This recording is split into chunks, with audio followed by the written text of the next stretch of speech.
दी छोड़ सतगुरु रामपाल जी परमेश्वर जी की जय हो। सत्साई भाई और बहनों, दया परमपिता परमेश्वर सारी सृष्टि के रचनहार सतगुरु रामपाल जी भगवान की, जिनके शुभ आशीर्वाद से, जिनकी विशेष रजा से, कृपा दृष्टि से, मेहर से, उन्हीं के कर कमलों से लिखित एक पवित्र पुस्तक भक्ति और भगवान के ऊपर वीडियो बनाने की श्रृंखला जारी है। और इसी श्रृंखला में आज हमारा ये 14वें नंबर का वीडियो है। परमेश्वर जी के विशेष आशीर्वाद से ये कार्य संपन्न हो पा रहा है। परमेश्वर जी ने विशेष आशीर्वाद दे के ये सेवा हम साथ संगति से जुड़े हुए सत्सेवक भाई बहनों को सौंपी है, ताकि हम परमेश्वर जी के ज्ञान को आधार बनाकर, उनके तत्व ज्ञान को आधार बनाकर, उन्हीं के कर कमलों से लिखित पुस्तकों के अंदर जो गूढ़ रहस्य भक्ति मार्ग से संबंधित लिखे हुए हैं तथा उनके सत्संगों में जो भक्ति का सार है उसको अच्छे से जानकर, पहचान कर, समझ कर उनके सत भक्ति मार्ग पर, उनके चरणों में अपने आत्म कल्याण के लिए दृढ़ हो जाएं। तो भाई और बहनों, आज के वीडियो की हम शुरुआत करें, क्योंकि आज का वीडियो विशेष तौर पर प्रश्नोत्तरी को लेकर है। यानी कुछ वे लोग जो संत रामपाल जी के सत्संग सुनकर और अध्यात्म को अच्छे से जानने की चाहत में उनसे सवाल जवाब किया करते थे, उन्हीं सवाल जवाबों को लेकर सतगुरु रामपाल जी परमेश्वर जी ने आगे इस पुस्तक में अपने कर कमलों से भक्ति मार्ग के बहुत सारे गूढ़ रहस्य लिखे हैं, बहुत सारी जानकारियां हमें उपलब्ध करवाई है।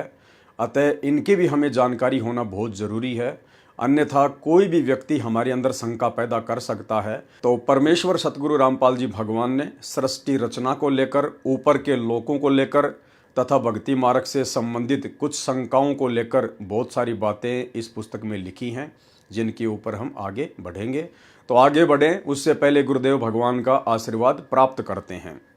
बंदी छोड़ सतगुरु रामपाल जी भगवान की जय हो।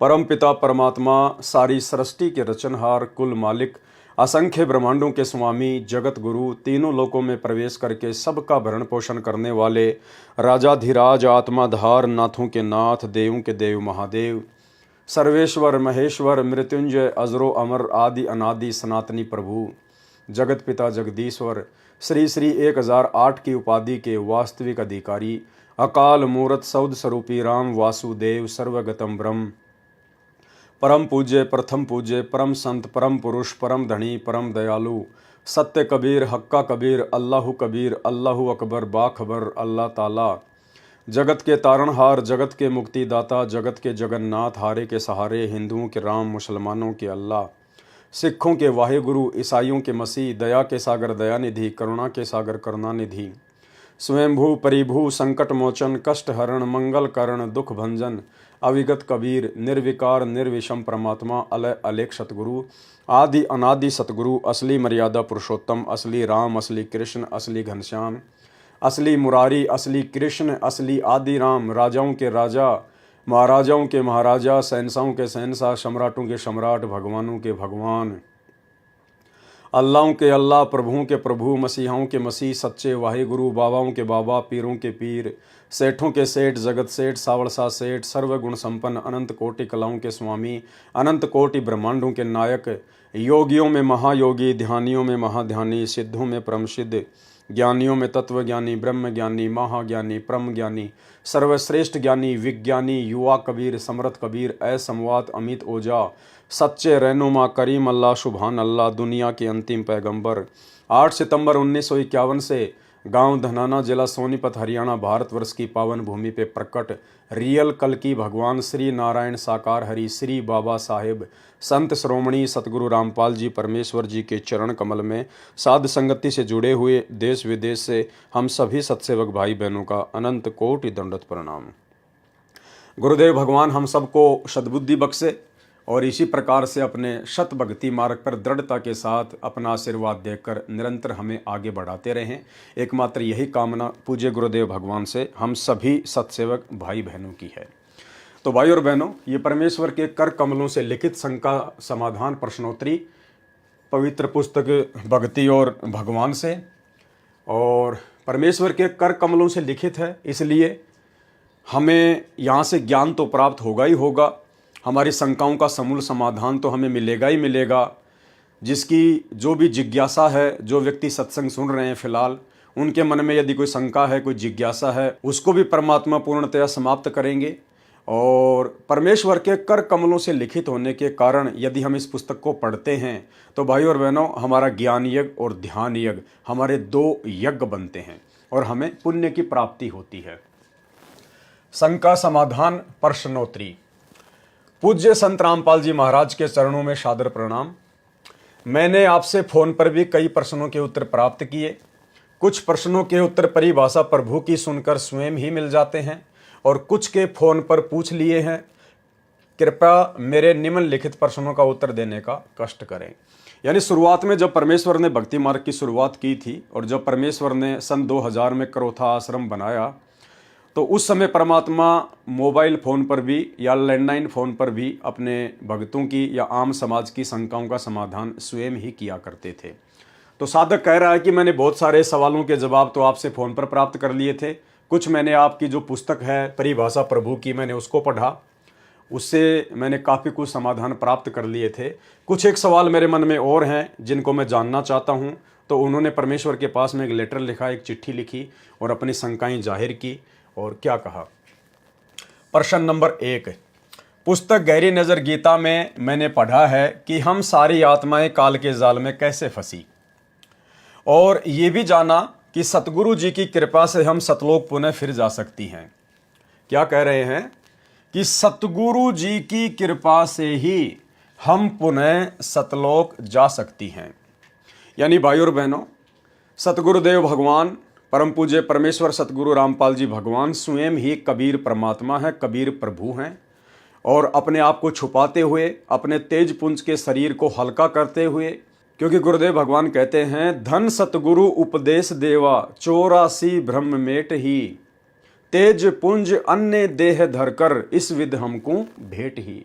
तो परमेश्वर कबीर जी स्वयं ही अपने तेज पुंज के नूरी शरीर को हल्का करके और हम आत्माओं को ये तत्व ज्ञान और भक्ति मार्ग देने के लिए स्वयं ही धरती पर सतगुरु रूप में प्रकट होते हैं। और एक सत्संग में गुरुदेव भगवान ने बताया कि अगर सतगुरु ना हो तो ये काल आपको आगे का रास्ता नहीं दे सकता। सुनिए। पुण्यात्माओं, ये ज्ञान परमात्मा स्वयं आकर ही हमें बताते हैं, और यदि वो परमात्मा स्वयं आकर के अपना ज्ञान प्रचार ना करे तो ये काल हमें कोई रास्ता नहीं देता। यानी वर्तमान में सतगुरु रामपाल जी स्वयं ही कबीर परमात्मा हैं, स्वयं ही कबीर अल्लाह हैं, कबीर साहिब हैं, इसमें कोई दो राय नहीं है। और इसीलिए हम सभी सत्सेवक भाई बहनों ने अपने पूज्य परमेश्वर कबीर जी को, जो कि सतगुरु रूप में धरती पर प्रकट हैं, उनकी पहचान करके, और जो नकली कबीर आम समाज में प्रचलित है, एक दाढ़ी मूंछ वाली कबीर जी की समझे जाने वाली काल्पनिक फोटो, नकली फोटो, उस फोटो को साध संगति से जुड़े हुए हम सभी सत्सेवक भाई बहनों ने फाड़ फाड़ कर अपने घरों से बाहर कर दिया है, क्योंकि हमें असली कबीर की पहचान हो चुकी है। तो सवालकर्ता भी यही बात कह रहा है, और मैंने ये भी जाना कि सतगुरु जी की कृपा से हम सतलोक पुनः फिर जा सकती हैं, और सतलोक में जाकर वहां पर भक्ति कर उससे भी श्रेष्ठ लोकों में जा सकती हैं। यानी सतलोक में जाने के बाद वहां भी अगर हम चाहें तो हम ऊपर के लोकों में जाने की भक्ति कर सकते हैं। सतलोक में जाने के बाद फिर ऊपर के जो लोक है, अगम लोक, अलक लोक, अनामी लोक, उनकी भक्ति शुरू हो जाती है। यानी सतलोक से भी परम सुख फिर ऊपर के लोकों में है। तो कह रहा है कि मैंने ये भी जाना उस पुस्तक में कि सतलोक जाने के बाद यदि हम ऊपर के लोकों में जाना चाहें तो उसकी भक्ति भी सतलोक में जाने के बाद ही करनी होती है, और सतलोक में जाकर वहां पर भक्ति कर उससे भी श्रेष्ठ लोकों में जा सकती हैं और भगवान में लीन भी हो सकती हैं। पहले भगवान अकेले थे और एक से अनेक होना चाहा, तो जब भगवान ने एक से अनेक होना चाहा और फिर जब सभी आत्माएं अगर फिर भगवान में लीन हो गई बहुत ज़्यादा समय बाद भक्ति करके, तो भगवान फिर से एक ही रह जाएंगे। यदि वो फिर अनेक होना चाहें तो फिर अनेक हो सकते हैं। क्या पता ऐसा चक्कर कब से चलता आ रहा हो। क्या जो आत्मा भक्ति करके भगवान में लीन हो जाती है, क्या वो फिर प्रकट होती है, या उसे भगवान की एक से अनेक होने की इच्छा पर फिर प्रकट होना पड़ता है, या जो आत्माएं भक्ति करके भगवान में लीन हो गई फिर कभी प्रकट नहीं होती या नहीं? क्या भगवान नई आत्माओं को प्रकट करता है जो पहले कभी प्रकट नहीं हुई थी? यानी सवालकर्ता ने सवाल किया है कि ये आत्मा यहां से तो सतलोक जाएगी, सतलोक जाने के बाद फिर ऊपर के तीनों लोकों की भक्ति शुरू करेगी, सीढ़ी दर सीढ़ी ये ऊपर के लोकों में जाएगी, और अंत में जो अनामी लोक है जिसके विषय में कहा जाता है कि लोक अनामी जावेगी, वहां कोन्या मिले चौबारे, आत्मा और परमात्मा वहां कोन्या रहते न्यारे। यानी अनामी लोक में यदि आत्मा चली जाती है भक्ति करके, तो अनामी लोक में जाने के बाद ये आत्मा परमात्मा कबीर जी में समा जाती है, विलीन हो जाती है। आत्मा का अस्तित्व सदा सदा के लिए समाप्त हो जाता है, कोई दुख नहीं, कोई चक्कर नहीं। तो इन्होंने शंका जाहिर की है कि यदि आत्मा भक्ति करके और अनामी लोक में जाके और परमात्मा कबीर जी में समा गई, उस शब्द में समा गई, तो क्या उसके बाद परमात्मा यदि फिर से कभी दोबारा से सृष्टि की रचना करना चाहें, तो क्या फिर से परमात्मा उन आत्माओं को उसी प्रकार से वापस जो है वो सर्जन करेगा, वो प्रकट करेगा? अगर परमात्मा दोबारा से सृष्टि करना चाहे तो क्या फिर से परमात्मा उन आत्माओं को फिर से प्रकट करेगा? इस प्रकार तो फिर आत्माएं सतलोक में आएंगी, फिर आत्माओं को काल के जाल में फंसना पड़ेगा, फिर यहाँ पे गधे कुत्ते सुअर बनने पड़ेंगे। तो ये चक्कर कब से चलता आ रहा है? क्या ये चक्कर समाप्त होता है? क्या सृष्टि दोबारा से नहीं रची जाएगी? ये सब उसने जानना चाहा। तो गुरुदेव भगवान ने क्या जवाब दिया? प्रिय जिज्ञासु भगत, यानी जो सवाल कर रहा है वो जिज्ञासु व्यक्ति है, वो भक्ति और भगवान के विषय में जानने का इच्छुक है। परमात्मा ने 4 प्रकार के भगत बताए, अर्थार्थी, आर्थ, जिज्ञासु और ज्ञानी। अर्थार्थी वो होता है जो केवल धन प्राप्ति के लिए वेदों के अनुसार साधना करता है। आर्थ वो होता है जो केवल संकट निवारण के लिए वेदों अनुसार ही साधना करता है। जिज्ञासु वो होता है जो केवल जानकारी इकट्ठा करना चाहता है और जानकारी इकट्ठा करके फिर खुद ही वो वक्ता बनना चाहता है, वाह वाही का पात्र बनना चाहता है। चौथे नंबर का है ज्ञानी। ज्ञानी को परमात्मा ने सर्वश्रेष्ठ बताया है कि ज्ञानी वो होता है जो ज्ञान प्राप्त करके परमात्मा की प्राप्ति करके और अपनी आत्मा का कल्याण ही करवाना चाहता है। तो सतगुरु रामपाल जी परमेश्वर जी ने संकेत किया है कि जो व्यक्ति सवाल कर रहा है वो मेरा भगत नहीं है, वो केवल फिलहाल सत्संग सुन रहा है, पुस्तकें पढ़ रहा है और वो जिज्ञासु व्यक्ति है। तो परमेश्वर ने उसकी शंकाओं का समाधान किया है। आपका पत्र मिला जिससे पता चला कि आपकी परमात्मा के अंदर विशेष रुचि है। यह नया ज्ञान होने के कारण ढेर सारी शंकाओं का हो जाना स्वाभाविक है।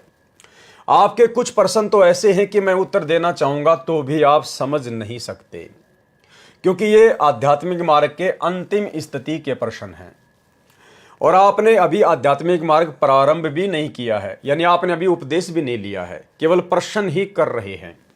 आपके प्रश्नों का भाव ऐसा है जैसे आप ही स्वयं अपने जीवन पर सोचें कि मैं पैदा कहां से हुआ, क्यों हुआ, क्या हम युवा होकर वृद्ध होते हैं, क्यों होते हैं, और मरकर फिर पैदा तो नहीं होंगे। इन प्रश्नों का उत्तर क्या आपने कभी सोचा? और भगवान ने जो कुछ करना है वह कर रहा है, हमने जो कुछ करना है प्रभु ने उसका मार्गदर्शन शास्त्रों के अंदर किया हुआ है। फिर भी प्रश्न नंबर 1 का उत्तर देता हूं। प्रभु कबीर साहिब ने ऊपर के रचे लोकों की सृष्टि की तथा वे लोक अजर तथा अमर अर्थात अविनाशी रचे हुए हैं। गुरुदेव भगवान कहते हैं कि सतलोक से लेकर अनामी लोक यानी ऊपर के 4 जो लोक हैं जो परमेश्वर ने रचे हैं वो अजर अमर हैं, उनका कभी भी विनाश नहीं होता। परमात्मा कभी भी उनको नष्ट नहीं करता, कभी भी परमात्मा उन जीवात्माओं को नष्ट नहीं करता है। प्रभु कबीर साहिब ने ऊपर के रचे लोकों की सृष्टि की तथा वे लोक अजर तथा अमर अर्थात अविनाशी रचे हुए हैं तथा उसमें रहने वाली आत्माएं भी मानव शरीर सदृश से अविनाशी रची हुई हैं, यानी आत्माओं का भी उन लोकों में कभी विनाश नहीं होता है, उनका मरण कभी नहीं होता है, उनको कोई कष्ट या दुख वहां पर नहीं है। इसलिए कोई भी आत्मा प्रभु में लीन होना नहीं चाहती। गुरुदेव भगवान कहते हैं कि सतलोक से लेकर अगम लोक तक उन लोकों में जितनी भी आत्माएं हैं और वो जो अजर अमर लोक हैं ऊपर के, वो आत्माएं कभी भी परमात्मा में लीन होना ही नहीं चाहेंगी, वो कभी लीन होना ही नहीं चाहती, क्योंकि वहां इतने सुख हैं जिनकी यहां पर कल्पना भी नहीं की जा सकती है। इसलिए वहां जाने के बाद ये आत्मा परमात्मा में लीन होना ही नहीं चाहेगी उन सुखों को प्राप्त करने के बाद में। उनका मरण कभी नहीं होता, उनको कोई कष्ट या दुख वहां पर नहीं है, इसलिए कोई भी आत्मा प्रभु में लीन होना नहीं चाहती। जैसे जिसको भी यहां पर जरा सा भी सुख है और दुख चाहे ढेर सारा भी है, फिर भी मरना नहीं चाहता। अब जैसे आज परमात्मा संत रामपाल जी के रूप में धरती पर प्रकट हैं और हम 21 ब्रह्मांड में फंसे हुए प्राणी कितने दुखी, कितने परेशान हैं, कितने चिंतित रहते हैं, कितनी समस्याओं में घिरे रहते हैं। हर प्रकार के दुख, तकलीफें, आंधी, ओले, बरसात, भूकंप, बाढ़, महामारी, युद्ध, गृह युद्ध, बेटा बेटी का मर जाना, परिवार का एक्सीडेंट हो जाना, शरीर में कोई भयंकर रोग हो जाना, अचानक से कोई दुख आ जाना। फिर भी यहां जो आदमी थोड़ा बहुत सुख प्राप्त है, जो मानता है कि मैं सुखी हूं नकली सुख को प्राप्त करके, उदाहरण के लिए जैसे कोई एमएलए है या कोई विधायक है या कोई सरपंच है, और उस व्यक्ति को आज सतगुरु रामपाल जी अपने सत्संगों के माध्यम से या संत रामपाल जी के शरण में आने के बाद उनके भगत उन लोगों को सतलोक के विषय में बताते हैं, वहाँ के सुखों के विषय में बताते हैं। संत रामपाल जी की शरण में आने के बाद क्या क्या सुख प्राप्त होंगे उनके बारे में बताते हैं। लेकिन वो व्यक्ति जो थोड़ा बहुत पहले से सुख प्राप्त है, वो व्यक्ति संत रामपाल जी की भक्ति की तरफ मुंह करके भी नहीं सोता है, यानी वो उन्हीं नकली सुखों में डूबा हुआ है। तो भाई जब सतलोक प्राप्त हो जाएगा, अगम लोक प्राप्त हो जाएगा, जब अलख लोक प्राप्त हो जाएगा और वहां के अवर्णनीय सुख जब हम भोगना शुरू करेंगे, तो भाई कौन आत्मा है जो परमात्मा में लीन होना चाहेगी उन सुखों को छोड़कर। तो ये गुरुदेव हमें समझाना चाह रहे हैं कि आत्मा फिर परमात्मा में लीन नहीं होना चाहेगी, इसलिए ना तो कभी वो लोक विनाश में आते हैं और ना कभी वो आत्मा ही विनाश में आती हैं। उनका मरण कभी नहीं होता, उनको कोई कष्ट या दुख वहां पर नहीं है, इसलिए कोई भी आत्मा प्रभु में लीन होना ही नहीं चाहती। जैसे जिसको भी यहां पर जरा सा भी सुख है और दुख चाहे ढेर सारा भी है, फिर भी मरना नहीं चाहता। अब भाई और बहनों देखो, शिक्षा लेनी है हमने, परमात्मा ने संकेत छुपा रखे हैं। आप जी एक शब्द सुनते हैं परमात्मा का, जिसके लास्ट में गुरुदेव भगवान कहते हैं कि लोक अनामी जावेगी वहां कोन्या मिले चुबारे।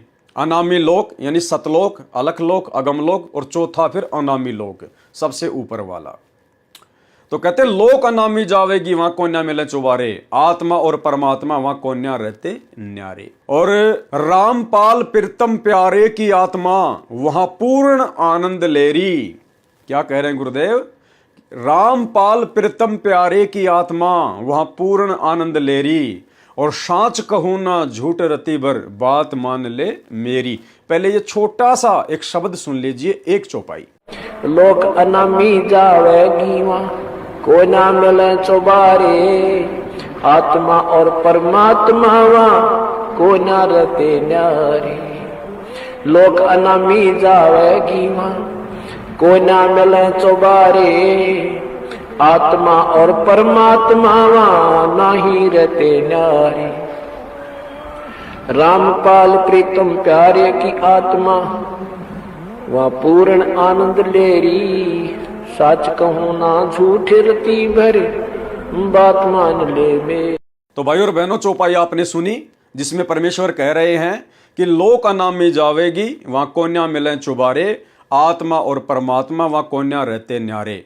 और फिर गुरुदेव अपने विषय में कह रहे हैं, अपने आप को छुपाते हुए, कि रामपाल प्रीतम प्यारे की आत्मा वहां पूर्ण आनंद लेरी, और साच कहूं ना झूठ रति भर बात मान ले मेरी। गुरुदेव कह रहे हैं, मैं ये जो बात बोल रहा हूं ना कि अनामी लोक में, सबसे ऊपर वाले लोक में रामपाल प्रीतम प्यारे की आत्मा, तुम्हारा गुरुदेव भगवान वहां पर पूर्ण आनंद ले रहा है।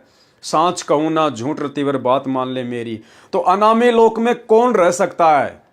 भाई और बहनों, अनामी लोक में केवल परमात्मा स्वयं ही रहते हैं।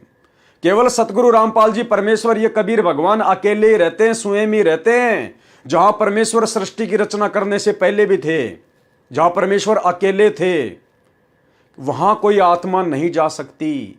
और यहां गुरुदेव भगवान ने स्पष्ट कर दिया कि उनका जन्म मरण कभी नहीं होता। यानी जो तीन लोक हैं, सतलोक, अलखलोक और अगमलोक, इन तीनों लोकों में जो आत्मा चली जाती है फिर वो आत्मा कभी नहीं मरती है। उनको कोई कष्ट या दुख वहां पर नहीं है। इसलिए कोई भी आत्मा प्रभु में लीन होना नहीं चाहती। प्रभु में लीन होने का मतलब कोई भी आत्मा अनामी लोक में जाना नहीं चाहती। और गुरुदेव शब्द में क्या कह रहे हैं कि रामपाल प्रीतम प्यारे की आत्मा वह पूर्ण आनंद ले रही। तो सतगुरु रामपाल जी परमेश्वर कौन हुए? स्वयं अविनाशी कबीर परमात्मा हुए, जो अनामी लोक में स्वयं ही रहते हैं और अपने एक रूप में वहां बैठकर सर्व ब्रह्मांडों का संचालन करते हैं। ये संकेत है। और भाइयों और बहनों, वैसी की वैसी रचना, वैसी की वैसी टू कॉपी इस काल ने अपने 21 ब्रह्मांडों में कर रखी है। 21 ब्रह्मांड इसको तप के बदले परमात्मा से प्राप्त हुए और इसने 21 ब्रह्मांडों को 5 महाब्रह्मांडों में बांट दिया। यानी 5 ब्रह्मांडों का समय बना दिया इसने। तो 4 ब्रह्मांड तो इसने 5 ब्रह्मांडों को जोड़ के जो है वो अलग बना दिए। और 5वां जो ब्रह्मांड है, जो चारों ब्रह्मांडों से यानी 20 ब्रह्मांड से भी बड़ा क्षेत्रफल है, वो इसने अपने स्वयं के लिए रख लिया, जिसको महाब्रह्मलोक कहते हैं। ब्रह्मलोक जिसमें केवल ये काल ही रहता है और दूसरा वहां कोई नहीं जा सकता। तो ठीक इसी प्रकार परमात्मा का अनामी लोक, उस लोक में केवल कबीर परमात्मा सतगुरु रामपाल जी अकेले ही रहते हैं। इसका मतलब जो वाणी हमें कह रही है कि लोक अनामी जावेगी वहां कोन्या मिले चुबारे, आत्मा और परमात्मा वहां कोन्या रहते न्यारे। और रामपाल प्रीतम प्यारे की आत्मा वहां पूर्ण आनंद ले रही। और सांच कहूं ना झूठ रती बर बात मान ले मेरी। तो भाई अनामी लोक में कौन जा सकता है? आत्मा तो जा नहीं सकती। परमात्मा ने तो मना कर दिया कि तीनों लोकों में इतने सुख है कि आत्मा वहां पर जाना ही नहीं चाहती। इसलिए कोई भी आत्मा प्रभु में यानी उस कबीर परमात्मा में लीन ही नहीं होना चाहती। अब लीन कहां होगी? अनामी लोक में जाके। और कोई लीन होना ही नहीं चाहती तो भैया अनामी लोक में फिर आत्मा तो जाएगी नहीं। तो फिर अनामी लोक में कौन रहता है? सतगुरु रामपाल जी परमेश्वर। रामपाल प्रीतम प्यारे की आत्मा वहां पूर्ण आनंद ले रही। यानी ये सतगुरु रामपाल जी स्वयं ही कबीर भगवान है, अविनाशी परमात्मा है, जिन्होंने पूरी सृष्टि को रचा है। भाई और बहनों, ये इस प्रकार के संकेत ही मिलेंगे हमें गुरुदेव की पुस्तकों में। और ये परमेश्वर ने हमें जो सृष्टि का सर्वश्रेष्ठ ज्ञान दिया है, तत्व ज्ञान, हमको ये तत्व ज्ञान भगवान ने इसीलिए दिया है कि इस ज्ञान को आधार बना के हम अपने गुरुदेव की परमात्मा के रूप में पहचान करें। परमात्मा कहते हैं शब्द सैन सतगुरु की पहचान है, वो पावे अटल सुहाग रे। जो अपने गुरुदेव के सत्संगों में संकेतों को पहचान लेगा वही तो उनकी पहचान करेगा कि सतगुरु रामपाल जी परमेश्वर कौन है। और तभी तो हमारा वो भाव बनेगा जो परमात्मा में बनना चाहिए, जिसके बाद हमारा मोक्ष होगा। उनका मरण कभी नहीं होता, उनको कोई कष्ट या दुख वहां पर नहीं होता आत्माओं को। इसलिए कोई भी आत्मा प्रभु में लीन होना नहीं चाहती। जैसे जिसको भी यहां पर जरा सा भी सुख है और दुख चाहे ढेर सारा भी है, फिर भी मरना नहीं चाहता। सतलोक में जाकर ऊपर के 2 लोकों में जाने की भक्ति सतलोक से ही प्रारंभ होती है। देखो यहां भी परमात्मा ने स्पष्ट कर दिया कि सतलोक में जाकर ऊपर के 2 लोकों में जाने की भक्ति सतलोक से ही प्रारंभ होती है। भाई सतलोक से ऊपर 2 ही लोग थोड़ी है, 2 ही लोग थोड़ी है, सतलोक से ऊपर तो 3 लोक हैं। और गुरुदेव क्या कह रहे हैं कि सतलोक जाने के बाद ऊपर के 2 लोकों में जाने की भक्ति, यानी सतलोक से ऊपर अलखलोक और अगमलोक, मात्र 2 लोकों में जाने की भक्ति कहां से शुरू होती है? सतलोक से प्रारंभ होती है। तो सतलोक से ऊपर तो 3 लोक हैं, 2 नहीं है, अनामी लोक भी तो है। तो यहां गुरुदेव ने क्या कहा कि अनामी लोक में आत्मा नहीं जाती, फिर आत्मा सुख भोगती है अजर अमर होकर, अविनाशी होकर। अगर अनामी लोक में भी जाने की भक्ति होती तो परमात्मा यहां पर यह लिखते कि ऊपर के 3 लोकों में जाने की भक्ति, क्योंकि सतलोक से ऊपर तो 3 लोक है ना, लेकिन परमात्मा ने 2 ही लोकों का वर्णन किया है। यानी सतलोक के बाद में भक्ति करके आप जी अलख लोक में जा सकते हैं और अगम लोक में जा सकते हैं, अनामी लोक में नहीं जा सकते। क्योंकि अनामी लोक में तो स्वयं ये कबीर प्रभु सतगुरु रामपाल जी स्वयं ही वहां पर रहते हैं। ऊपर के 2 लोकों में जाने की भक्ति सतलोक से ही प्रारंभ होती है। परमात्मा ने जो सृष्टि एक बार रच दी दोबारा नहीं रचेगा, दोबारा तोड़ेगा रचेगा तो ये अविनाशी नहीं है, अर्थात ऊपर की सृष्टि ज्यों की त्यों सदा रहेगी। काल के 21 ब्रह्मांडों की सृष्टि का सत्यानाश होता रहता है, नष्ट होती रहती है, बनती रहती है। अक्षर पुरुष के लोक नष्ट होते रहते हैं, बनते रहते हैं, परंतु शतलोक, अलख लोक, अगम लोक और अनामी लोक, ये ऊपर के चारों लोक और ऊपर के 3 लोकों में जितनी भी जीवात्माएं हैं उनका कभी भी विनाश नहीं होता। परमात्मा उनको कभी भी खंड नहीं करता, उनको ज्यों का त्यों रखता है परमात्मा। इसलिए तो उनको अविनाशी लोक कहा गया है। यदि परमात्मा उनको तोड़ेगा, फिर से बनाएगा, आत्माओं को अपने अंदर संभालेगा, फिर से प्रकट करेगा, तो ना तो वो लोक अविनाशी कहे जा सकते और ना वो आत्मा अविनाशी कही जा सकती। इसलिए जो आत्माएं परमात्मा ने प्रकट कर दी हैं और जो ऊपर के लोक परमात्मा ने बना दिए हैं, वो परमात्मा कभी भी नष्ट नहीं करता, वो सदा अविनाशी रहेंगे और उनमें निवास करने वाली आत्माएं भी परम सुख का भोग भोगेंगी और सदा अविनाशी ही रहेंगी।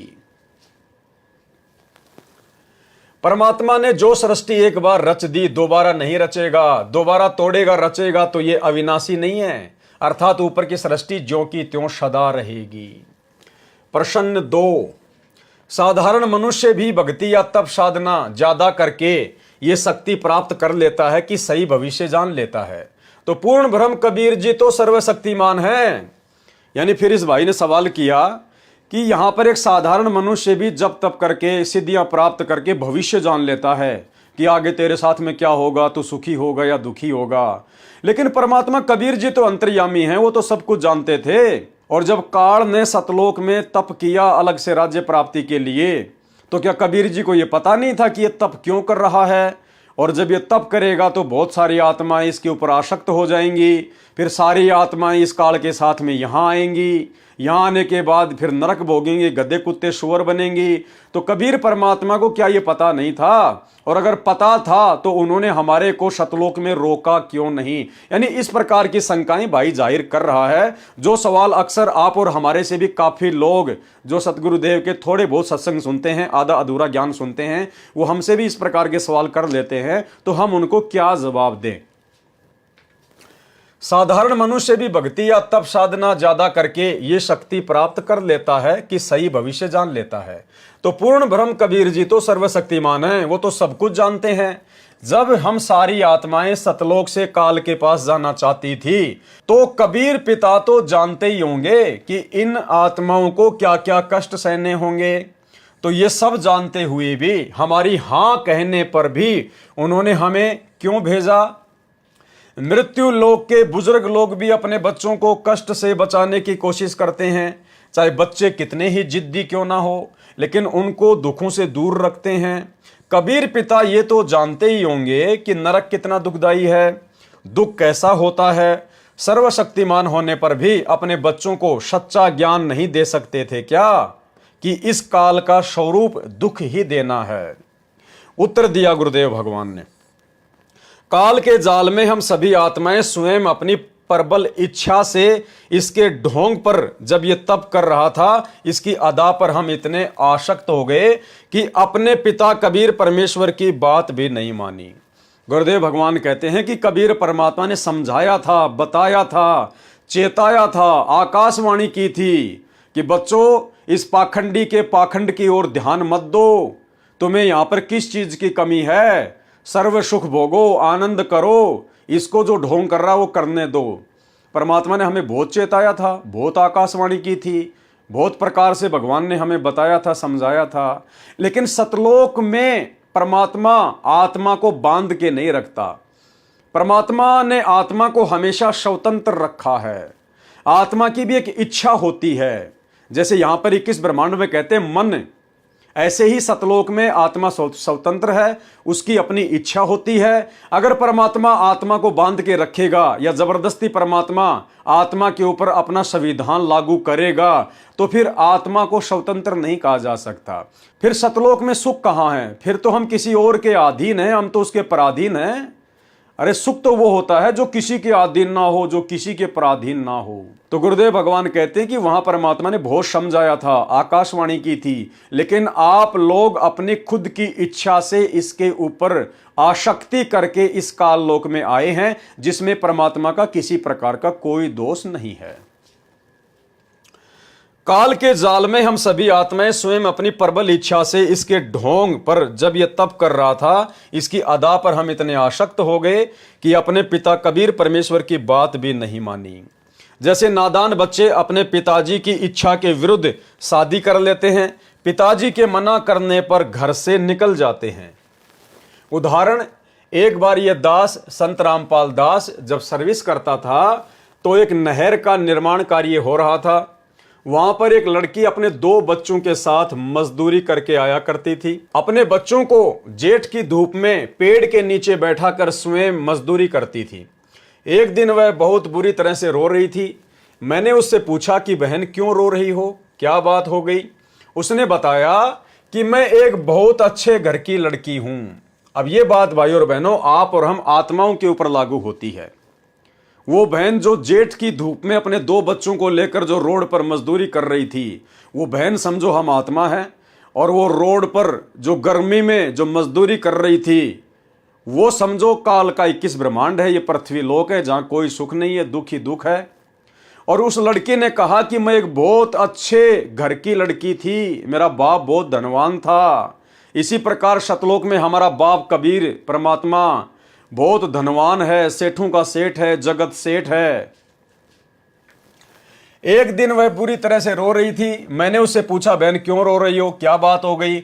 उसने बताया कि मैं एक बहुत अच्छे घर की लड़की हूं, मैंने अपने पिता की इच्छा के विरुद्ध शादी की। हम आत्माओं ने अपने पिता कबीर परमेश्वर सतगुरु रामपाल जी की इच्छा के विरुद्ध इस काल के ऊपर आसक्त होकर 21 ब्रह्मांड में आने की इच्छा जाहिर की। मैंने अपने पिता की इच्छा के विरुद्ध शादी की। जो मेरा पति है, यानी ये जो काल है, जो अब हम आत्माओं का ये पति बन गया है, वह मेरे पिता के यहां नौकर था। ये जो काल है, ये कबीर परमात्मा का सतलोक में नौकर था। कबीर काल जो पीसे पीसना और जोरा है पणियार, और ये 2 असल मजदूर है मेरे साहिब के दरबार। तो वो लड़की कह रही है कि मैं जिसके साथ शादी करके आई हूं ना, वो मेरे पिता के वहां पर मजदूरी करता था, नौकरी करता था। तो हम आत्माएं जिस काल के साथ में यहां 21 ब्रह्मांड में आ गए ना, ये काल सतलोक में कबीर परमात्मा का नौकर था, मजदूर था। वह मेरे पिता के यहां नौकर था। मैंने उसकी बातों में आकर उससे प्यार कर लिया। हमने उसके तप के ऊपर आसक्त होकर उसके 21 ब्रह्मांड में आने के लिए हां कर दी। मेरे पिताजी ने और माताजी ने बहुत मना किया। सतलोक में भी हमें कबीर परमात्मा सतगुरु रामपाल जी ने और अन्य जितनी भी आत्माएं थी, उन्होंने हमें बहुत मना किया कि मत जाओ, दुखी हो जाओगे, परेशान हो जाओगे। बहुत रोए कबीर परमात्मा सतगुरु रामपाल जी, बहुत रोए थे वहां पर। परमात्मा बहुत दुखी हुए हम आत्माओं को काल के जाल में फंसता हुआ देखकर। मेरे पिताजी ने और माताजी ने बहुत मना किया, बहुत रोए, बहुत हाथ जोड़े। भाई और बहनों, ये संकेत कर रहे हैं गुरुदेव भगवान, हम इतने कष्ट क्यों उठा रहे हैं? क्योंकि हमने अपने बाप के साथ में बहुत बड़ा दगा किया था, धोखा किया था। इस बहन की कथा के माध्यम से परमात्मा कह रहे हैं कि मैंने भी सतलोक में जब तुम काल के साथ यहां आ रहे थे ना, तो मैंने तुम्हारे आगे हाथ तक जोड़े थे।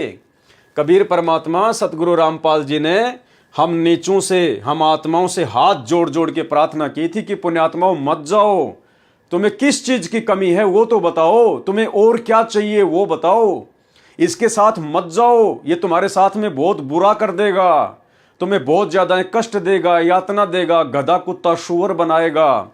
तो परमेश्वर सतगुरु रामपाल जी हम नीच आत्माओं के लिए सतलोक में बहुत रोए, बहुत हाथ जोड़े, बहुत गिड़गिड़ाए, क्योंकि भाई अपनों का दर्द अपनों को ही होता है। आज यदि किसी का बेटा शराब पीने लग जाए, चोरी करने लग जाए, अगर उल्टे काम करने लग जाए, तो उस बाप को पता है कि आगे चल के इसके साथ में क्या बनेगी। ये पकड़ा जाएगा, पुलिस इसकी पिटाई करेगी, इसको जेल में ठोका जाएगा, इसका जीवन बर्बाद हो जाएगा। बहुत गिड़गिड़ाए, लेकिन मैंने एक नहीं मानी। वो बहन कह रही है मैंने मेरे पिता की एक नहीं मानी। इसी प्रकार हम नीच आत्माओं ने सतलोक में अपने पिता सतगुरु रामपाल जी परमात्मा की एक भी नहीं मानी।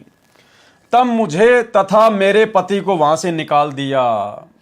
अब मेरा पति तो शराब पीता है, अब ये काल भगवान तो रोजाना 1 लाख सूक्ष्म शरीर में से गंध निकाल के खाता है, और मैं मजदूरी करती हूं, और हम आत्माएं यहां पर गधे कुत्ते सुअर बन रहे हैं, सारा दिन 2 रोटी के लिए बैल की तरह कमाते हैं। मेरा पति मेरी मजदूरी से शराब पीता है।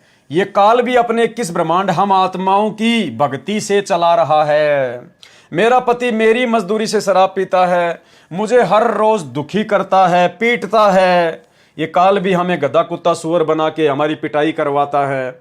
वैसे भी यहाँ पर कब पैर टूट जाए, कब एक्सीडेंट हो जाए, कब कोई आफत आ जाए, बाढ़ भूकंप आ जाए, कोई भरोसा नहीं। आज भी मुझसे शराब पीने के लिए जबरदस्ती पैसे लिए और शाम का आटा भी नहीं है। ऐसी स्थिति हो गई है। यही परिस्थिति हम सभी आत्माओं की है जो काल के जाल में फंसी है। क्योंकि साहिब कबीर ने हमें बार बार कहा था कि ये ज्योति निरंजन तुम्हें बहुत दुखी करेगा, क्योंकि ये तो मेरा मजदूर है और तुम्हें दुखी करेगा, तुम इसकी तरफ ध्यान मत दो। गरीबदास जी महाराज जी की वाणी है कि काल जो पीस पीसना, यानी ये जो काल है ना 21 ब्रह्मांड का जो यहाँ स्वामी भगवान बना हुआ है, ये कबीर परमात्मा के दरबार में उनका आटा पीसता है। काल जो पीसना, पीसना कहते हैं साफ सुथरे गेहूं से फिर चक्की पर ले जाकर आटा पिसवाना। तो कहते हैं ये जो काल है जो यहाँ पर भगवान बना बैठा है तुम आत्माओं के ऊपर, ये तो सतलोक में कबीर परमात्मा का आटा पीसता था, चक्की चलाता था, और जोरा है पणिहार, और ये जो मौत है, जो ये मृत्यु है, ये जो ये दुर्गा है, ये वहां पर परमात्मा का पानी भरती थी। ये दोनों असल मजदूर हैं मेरे सतगुरु के दरबार। कौन सतगुरु? सतगुरु रामपाल जी परमेश्वर। इस कबीर परमात्मा सतगुरु रामपाल जी परमेश्वर जी के सतलोक में, उनके दरबार में। सवाल नंबर 3, काल के 21 ब्रह्मांडों में कर्मों का फल भोगना ही पड़ता है। काल भगवान ने सतलोक में बुरा कर्म किया और हम आत्माओं ने अपने पिता से इजाजत ली तो सतलोक से इस दुख सागर में आए। काल भगवान को अपने कर्म का भोग भोगना पड़ा और हमें भी, क्योंकि हमने काल को पसंद किया। कबीर पिता ने काल भगवान को श्राप दिया, जिसके कारण भोली भाली आत्माएं काल का आहार बन रही हैं। हमारे कबीर पिता इतने क्रोधी हैं कि उनको अपने बच्चों पर दया नहीं आती। एक बार कबीर पिता का मन करता है कि अपनी सारी आत्माओं को वापस सतलोक ले जाऊं और काल के 21 ब्रह्मांडों को आग लगा दूं, लेकिन उनको अपना ही वायदा याद आ जाता है। वो कबीर पिता तो भगवान हैं, लेकिन इस बात से तो ये लगता है कि उनका मन भी मनुष्य जैसा है। जैसे गुरुदेव भगवान अपने सत्संगों में बताते हैं, पुस्तकों में लिखा है कि अपनी आत्माओं को 21 ब्रह्मांड में महादुखी देखकर तपतशिला पर जब आत्मा रोती है, बिलखती है, तड़पती है, तो उनकी तड़पड़ाहट को देखकर जब ये आत्मा गधा कुत्ता सुअर बनती है तो परमेश्वर इनके असहनीय कष्टों को देखकर उनको लगता है कि इस काल की 21 ब्रह्मांड रूपी मटके को फोड़ दूं, तोड़ दूं, नष्ट कर दूं और अपनी प्यारी आत्माओं को वापस सतलोक ले जाऊं। तो जब उस जिज्ञासु भगत ने इस प्रकार की बातें सुनी, पुस्तकों में पढ़ी, तो उसने कहा कि फिर ये तो कबीर भगवान भी एक सामान्य मनुष्य जैसा हुआ। जैसे आम व्यक्ति को कभी तो क्रोध आ जाता है, कभी वो शांत हो जाता है, तो यहाँ तो कबीर भगवान भी फिर एक आम व्यक्ति की तरह ही रिएक्ट कर रहे हैं। लेकिन इस बात से तो ये लगता है कि उनका मन भी मनुष्य जैसा है, जो पहले तो क्रोध में आ गया और अपनी प्रिय आत्माओं को जाने दिया काल के साथ, फिर इन आत्माओं का दुख देखकर दया से भर गया। ये बात, ये दया उनको तब क्यों नहीं आई जब उन्होंने हमें काल भगवान के साथ भेजा हमारी इच्छा से? क्या कबीर जी को इस प्रश्न से मैंने नाराज कर दिया? अब देखो भाई और बहनों, संकेत है। अब यहां क्या लिखा है गुरुदेव भगवान ने कोष्टक के अंदर। अब सवाल करता जो जिज्ञासु भगत है वो सवाल किससे कर रहा है? सतगुरु रामपाल जी परमात्मा से कर रहा है। और वो क्या कह रहा है फिर लास्ट में ये सवाल पूछ के, क्या कबीर जी को इस प्रश्न से मैंने नाराज कर दिया? तो कौन हुए कबीर? सवाल किससे किया जा रहा है? सतगुरु रामपाल जी परमेश्वर जी से। और जिज्ञासु भगत क्या कह रहा है? क्या कबीर जी को इस प्रश्न से मैंने नाराज कर दिया? अरे सवाल किससे पूछ रहा है? सतगुरु रामपाल जी से। वो किसी दाढ़ी मूंछ वाली कबीर जी की फोटो से थोड़ा ना सवाल पूछ रहा है। वो तो मुर्दा फोटो है, निर्जीव है, बेजुबान है, वो क्या जवाब देगी। तो सवाल पूछा जा रहा है सतगुरु रामपाल जी परमेश्वर जी से, और सवाल पूछने वाला फिर अंत में कह रहा है, क्या कबीर जी को इस प्रश्न से मैंने नाराज कर दिया?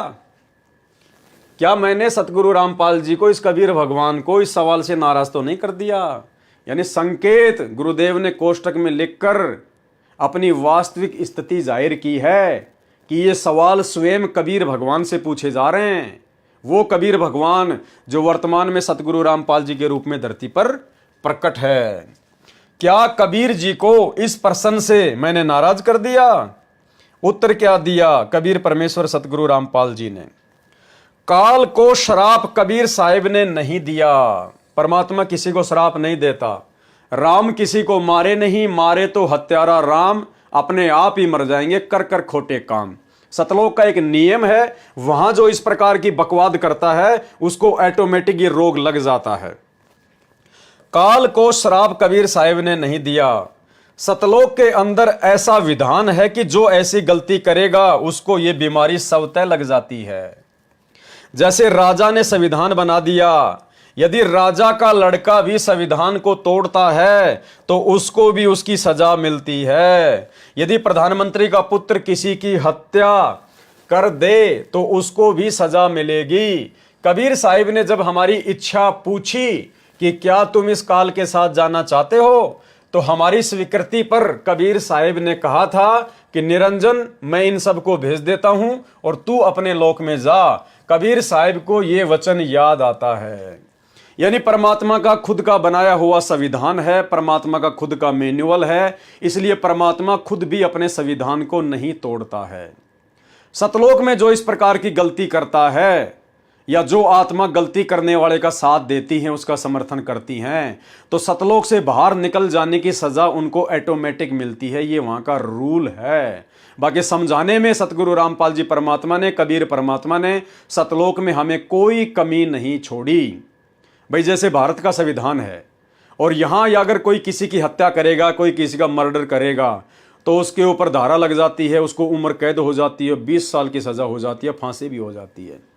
अब कल को यदि राजा का लड़का, जिस राजा ने संविधान बनाया, कल को यदि उस राजा का लड़का और यदि किसी की हत्या करने का प्रयास करना चाहे और राजा को इस बात का पता चल जाए, तो राजा तो अपने बेटे को यही कहकर समझाएगा कि भाई ये गलत काम मत कर। देख संविधान में जो किसी का हत्या करता है तो फिर उसको जेल हो जाती है, उम्र कैद हो जाती है। तो राजा उसको समझा ही सकता है बार बार अपने पुत्र को, और यदि उसके पुत्र ने वो गलती कर दी तो भाई उसके बाद संविधान तो राजा के पुत्र पर भी लागू होगा और राजा का पुत्र भी उस संविधान से बाहर नहीं है। तो हमने फिर अपनी इच्छा से गलती करी, अपनी इच्छा से हम काल के साथ में 21 ब्रह्मांड में आए, तो फिर ऑटोमेटिक ये जो संविधान है परमात्मा का, ये आत्माओं के ऊपर लागू हो जाता है। तो कहते हैं कबीर साहिब जी को ये वचन याद आ जाता है, अन्यथा इस काल की मटकी को तो 1 सेकंड में फोड़ के परमात्मा अपनी आत्माओं को कब का सतलोक ले जाए। फिर जिज्ञासु भगत ने 4 नंबर सवाल किया, हम सारी आत्माएं यहां काल भगवान के राज्य में किसी न किसी कारण दुखी रहती हैं और कुछ आत्माएं न चाहते हुए भी पाप करती हैं और उसका फल भोगती हैं। यदि इन आत्माओं को सुख न भी मिले, कम से कम दुख ही दूर हो जाएं, तो भी ये शांति प्राप्त कर सकती हैं। मैं ये जानना चाहता हूं, क्या सतलोक का सुख यहां काल भगवान के सुख से ज्यादा है? अर्थात सतलोक में स्वर्ग, महास्वर्ग या बैकुंठ तथा महाब्रह्म लोक से भी ज्यादा आनंद है? यदि हां, तो हम काल भगवान के कहने पर कि वहां मैं सुख दूंगा, तो हम सतलोक का सुख, आनंद, शांति छोड़कर काल भगवान पर आसक्त हो गए। क्या हम सतलोक में दुखी थे जो अपना दुख थोड़ा कम करने आ गए, या फिर हमें नरक अच्छा लगता था, या फिर हम बहुत बड़े अज्ञानी थे? तो गुरुदेव भगवान ने क्या उत्तर दिया, ये आपकी अप्रवीणता का प्रमाण है और नुक्ताचीनी ढूंढने का शौक नजर आ रहा है। यानी आप अब ये फालतू के सवाल कर रहे हो, इनका कोई औचित्य नहीं है। इसका उत्तर ऊपर प्रश्न नंबर 2 के उत्तर में आ चुका है। क्या उस लड़की को अपने पिता के घर पर कोई दुख था जो उस मजदूर के साथ भाग आई और अब रो रही है? तो सतगुरु रामपाल जी परमेश्वर जी कहना चाह रहे हैं कि भाई सृष्टि रचना में मैंने तुम्हें सारी बातें बता दी कि सतलोक में इतना सुख है, इस काल में तो ढूंढने को भी नहीं मिलेगा। फिर तुम क्यों इस प्रकार के उल्टे सवाल कर रहे हो? क्या सतलोक में सुख थोड़े थे जो सुख प्राप्त करने के लिए आत्मा यहाँ आ गई? जब सृष्टि रचना आपने पढ़ ली कि सारे सुख भोगते भोगते भी इन आत्माओं को काल ने भ्रमित कर दिया कि मैं यहाँ से भी ज़्यादा सुख दूंगा तुम्हें, ऐसे ऐसे मैंने नहरें, नदियाँ, दूध की नदियाँ, शहद की नदियाँ, हीरे मोती के पहाड़ बना दिए, घूमेंगे फिरेंगे पिकनिक करेंगे। तो आत्मा को तो परमात्मा ने स्वतंत्र रखा हुआ है, आत्मा की अपनी इच्छा है, और आत्मा अपनी इच्छा के अंतर्गत फंसकर अपनी खुद की अज्ञानता के चलते काल के साथ में आ गई। इसमें परमात्मा का क्या दोष है? सतलोक में तो सुखों का भंडार है, और यहाँ आके अब आपको पता चली गया कि यहाँ पर क्या सुख है। आज थोड़ा बहुत कोई अपने आप को सुख प्राप्त समझ रहा है, कल को एक्सीडेंट में उसका बेटा मर गया, टूट गया दुखों का पहाड़। सवाल नंबर 5 किया फिर उसने, मरते समय मनुष्य की जैसी मति होती है वैसी ही उसकी गति होती है। मान लो कोई सतगुरु सारा जीवन प्रभु भक्ति में गुजारते हैं और किसी भी कारण से मृत्यु के समय उसकी मति प्रभु या गुरु नाम में नहीं रही, तो क्या वो भी सतलोक नहीं जाएंगे? और यदि कोई सतगुरु जो सतलोक न जा सके तो उनके वो शिष्य जो उनको ही अपना सब कुछ मानते हैं और मृत्यु के समय उनको यानी सतगुरु को याद करके या फिर प्रभु या गुरु नाम में मति रखते हुए प्राण त्यागते हैं, तो उन शिष्यों की क्या गति होगी? यदि किसी को पता ही न चले कि गुरुजी की मति शरीर का त्याग करते समय किसमें थी। यानी प्रश्नकर्ता ने सतगुरु रामपाल जी भगवान से जानना चाहा है कि जैसे दुनिया भर के सतगुरु हैं, दुनिया भर के पंथ हैं, और उन्होंने दुनिया भर के फॉलोवर बना रखे हैं, अनुयायी बना रखे हैं, और कहते हैं कि मरते समय जहाँ पर हमारी मति होती है वहीं हमारी गति होती है। यानी मरते समय जहाँ हमारी इच्छा होती है वही हमारा जन्म होता है, वहीं हम पहुँच जाते हैं। तो अगर वो सतगुरु मरते समय अगर उसकी सुरती उसका ध्यान अगर सतलोक में ना हुआ और यदि यही काललोक में किसी बकवाद में उलझ के रह गया, और वो जो सतगुरु है क्या उसकी भी गति होगी या नहीं होगी? और उस सतगुरु के मरने के बाद में उनके जो भगत हैं वो अपने सतगुरु को ध्यान में रख कर भक्ति करें या जो गुरु नाम दे दिया है उसको ध्यान में रख के भक्ति करें। और अगर सतगुरु की गति नहीं हुई तो फिर उसके गुरु नाम से उनके भक्तों की गति होगी या नहीं होगी?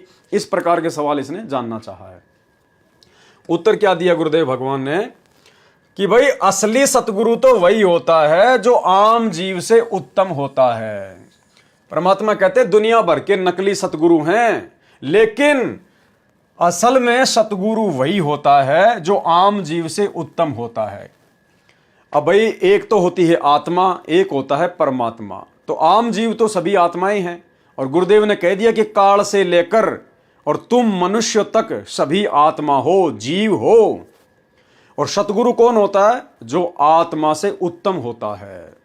तो आत्मा से उत्तम फिर कौन हुआ? परमात्मा हुआ। आत्मा और परमात्मा, भाई जो आत्मा से उत्तम है वो परमात्मा है। तो सतगुरु कौन हुआ? फिर स्वयं परमात्मा हुआ, कबीर साहिब हुए। सतगुरु वही होता है जो आम जीव से उत्तम होता है, जिसकी वृत्ति दिन रात प्रभु के चरणों में ही रहती है, तो अंत समय में भी प्रभु के ही चरणों में रहेगी। यदि ऐसा नहीं है तो वह झूठा सतगुरु है। अगर ऐसा नहीं है तो भाई वो नकली सतगुरु है, जैसे दुनिया भर के पंथ खोल के अपने आप को सतगुरु बना के बैठे हुए हैं। फिर उस भगत ने सवाल किया सतगुरु रामपाल जी परमेश्वर जी से, जिन लोगों के सतगुरु शरीर छोड़कर जा चुके हैं उन लोगों को भक्ति में गुरुजी का ध्यान करना चाहिए या कबीर साहिब का?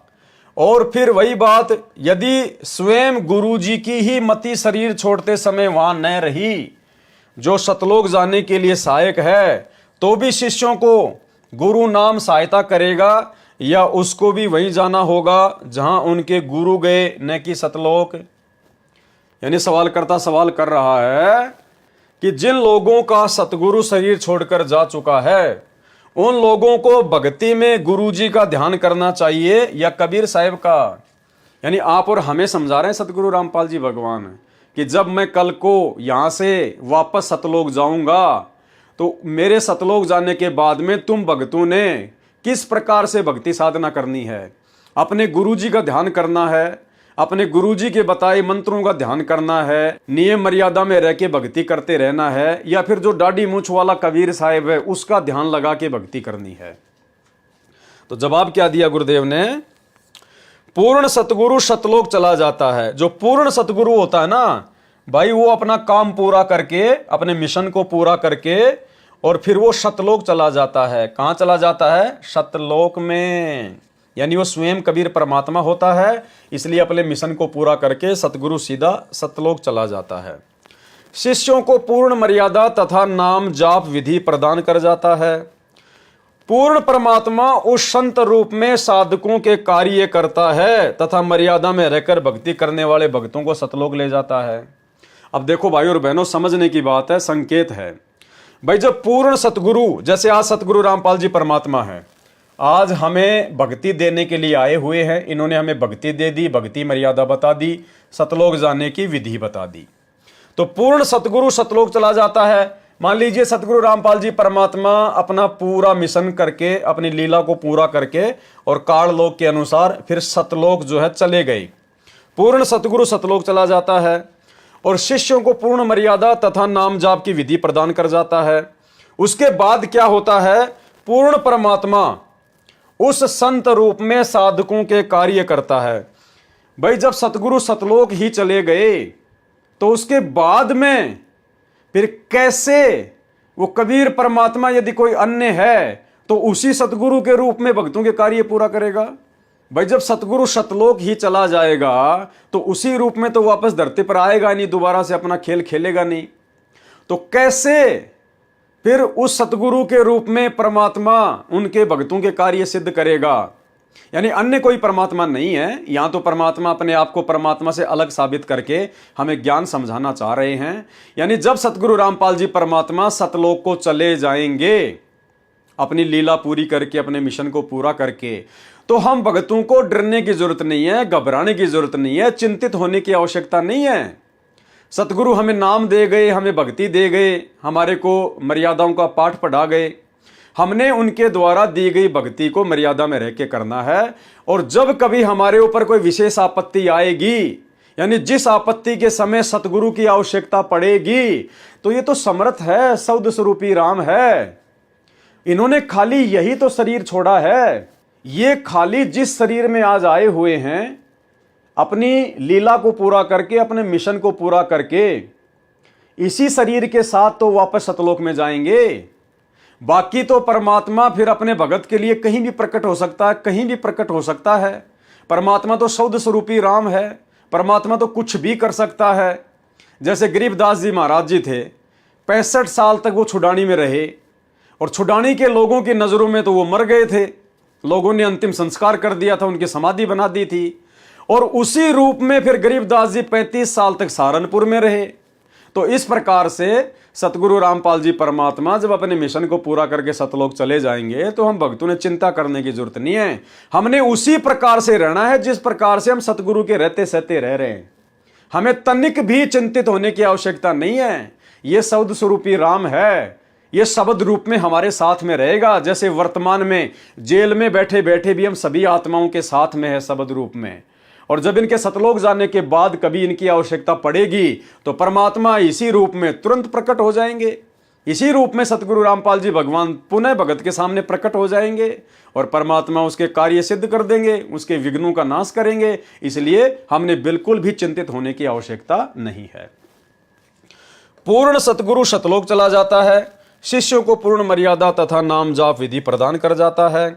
पूर्ण परमात्मा यानी स्वयं वही सतगुरु उस संत रूप में साधकों के कार्य करता है तथा मर्यादा में रहकर भक्ति करने वाले भक्तों को सतलोक ले जाता है। तथा किनको सतलोक लेकर जाता है? जो मर्यादा में रहकर भक्ति करते हैं। और भाई सतगुरु के सतलोक जाने के बाद ये बातें दिलो दिमाग से निकाल देना कि कोई भी आत्मा पूर्णतया मर्यादा में रहकर भक्ति कर लेगी। अरे टीचर क्लासरूम में है, बच्चों को पढ़ा रहा है। जब तक टीचर क्लास में है तो बच्चे शांत हैं, बच्चे डर के मारे पढ़ रहे हैं, पिटाई के डर से। और जैसे ही टीचर क्लास से बाहर निकलता है, देखो जरा उन बच्चों को, वही एक दूसरे के साथ में हंसी मजाक, मार पीट, एक दूसरे को पैन मारना, फुट्टा मारना, लड़ाई झगड़ा करना, उछल कूद करना, बाथरूम के लिए भाग जाना, पुस्तकों को बैग के अंदर डाल देना। तो भाई और बहनों, सतगुरु के जाने के बाद में फिर मर्यादा बचेगी नहीं। आत्मा पूर्णतया मर्यादा में रह के भक्ति कर नहीं पाएगी। जैसे आज देख लो वर्तमान में, आज तो सतगुरु रामपाल जी भगवान धरती पर हैं और थोड़े से समय के लिए परमात्मा खाली हिसार की जेल में जाके बैठे हैं। हमारे से 100, 200, 400 किलोमीटर दूर जाके हिसार जेल में बैठ गए। और जैसे ही बरवाला कांड के बाद गुरुजी हिसार जेल में जाके बैठे, देख लो पीछे से सतलोक आश्रम मैनेजमेंट हरियाणा ने कितनी कुबद कर दी।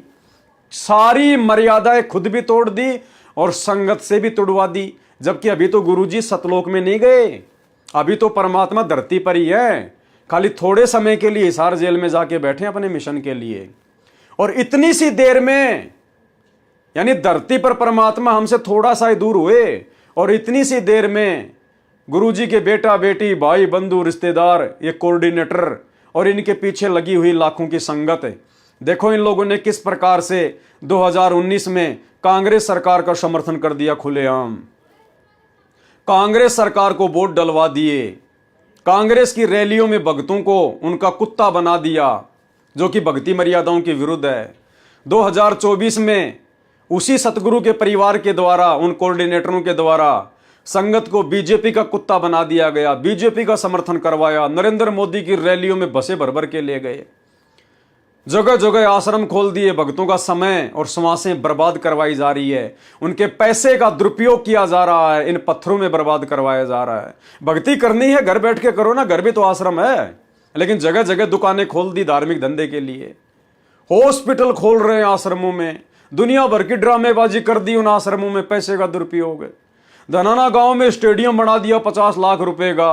गुरुजी तो गेम देखने के लिए मना करते हैं, इन्होंने लोगों के खेलने के लिए बना दिए। गांव वालों के लिए बसें चला दी, रोडें बना रहे, एम्बुलेंस चला दी, गुंडों की सीबीआई जांच का समर्थन कर दिया, जगत के साथ यारी दोस्ती कर रहे हैं, जाट आरक्षण में भक्तों को बैठा दिया, रक्तदान दे दान के नाम पर व्यापार।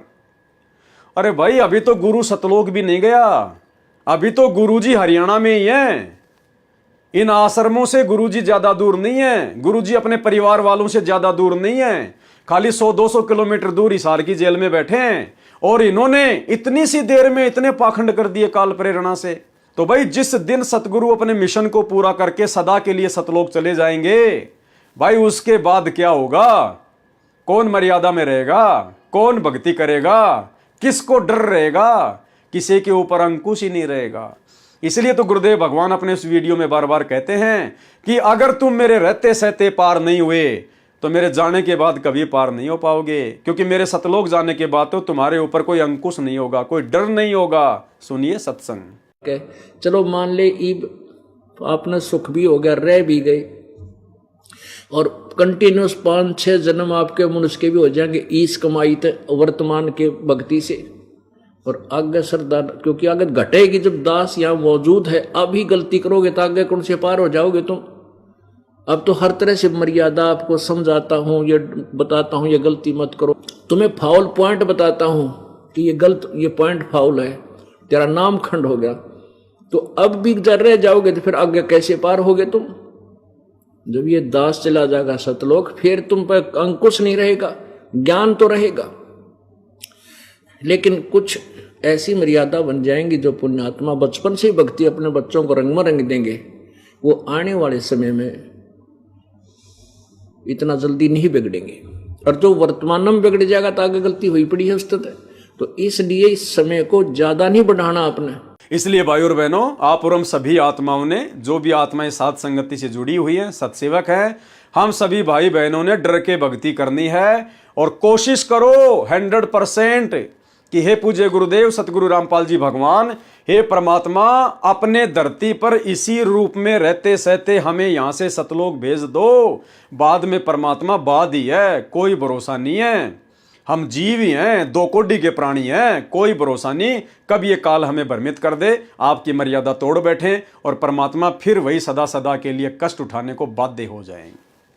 तो भाई और बहनों, ये पुस्तकों में बहुत सारी बातें हैं, ये गूढ़ रहस्य हैं, इनको हमने बहुत ही सावधानी से पढ़ना है और अपने जीवन में अमल भी करना है।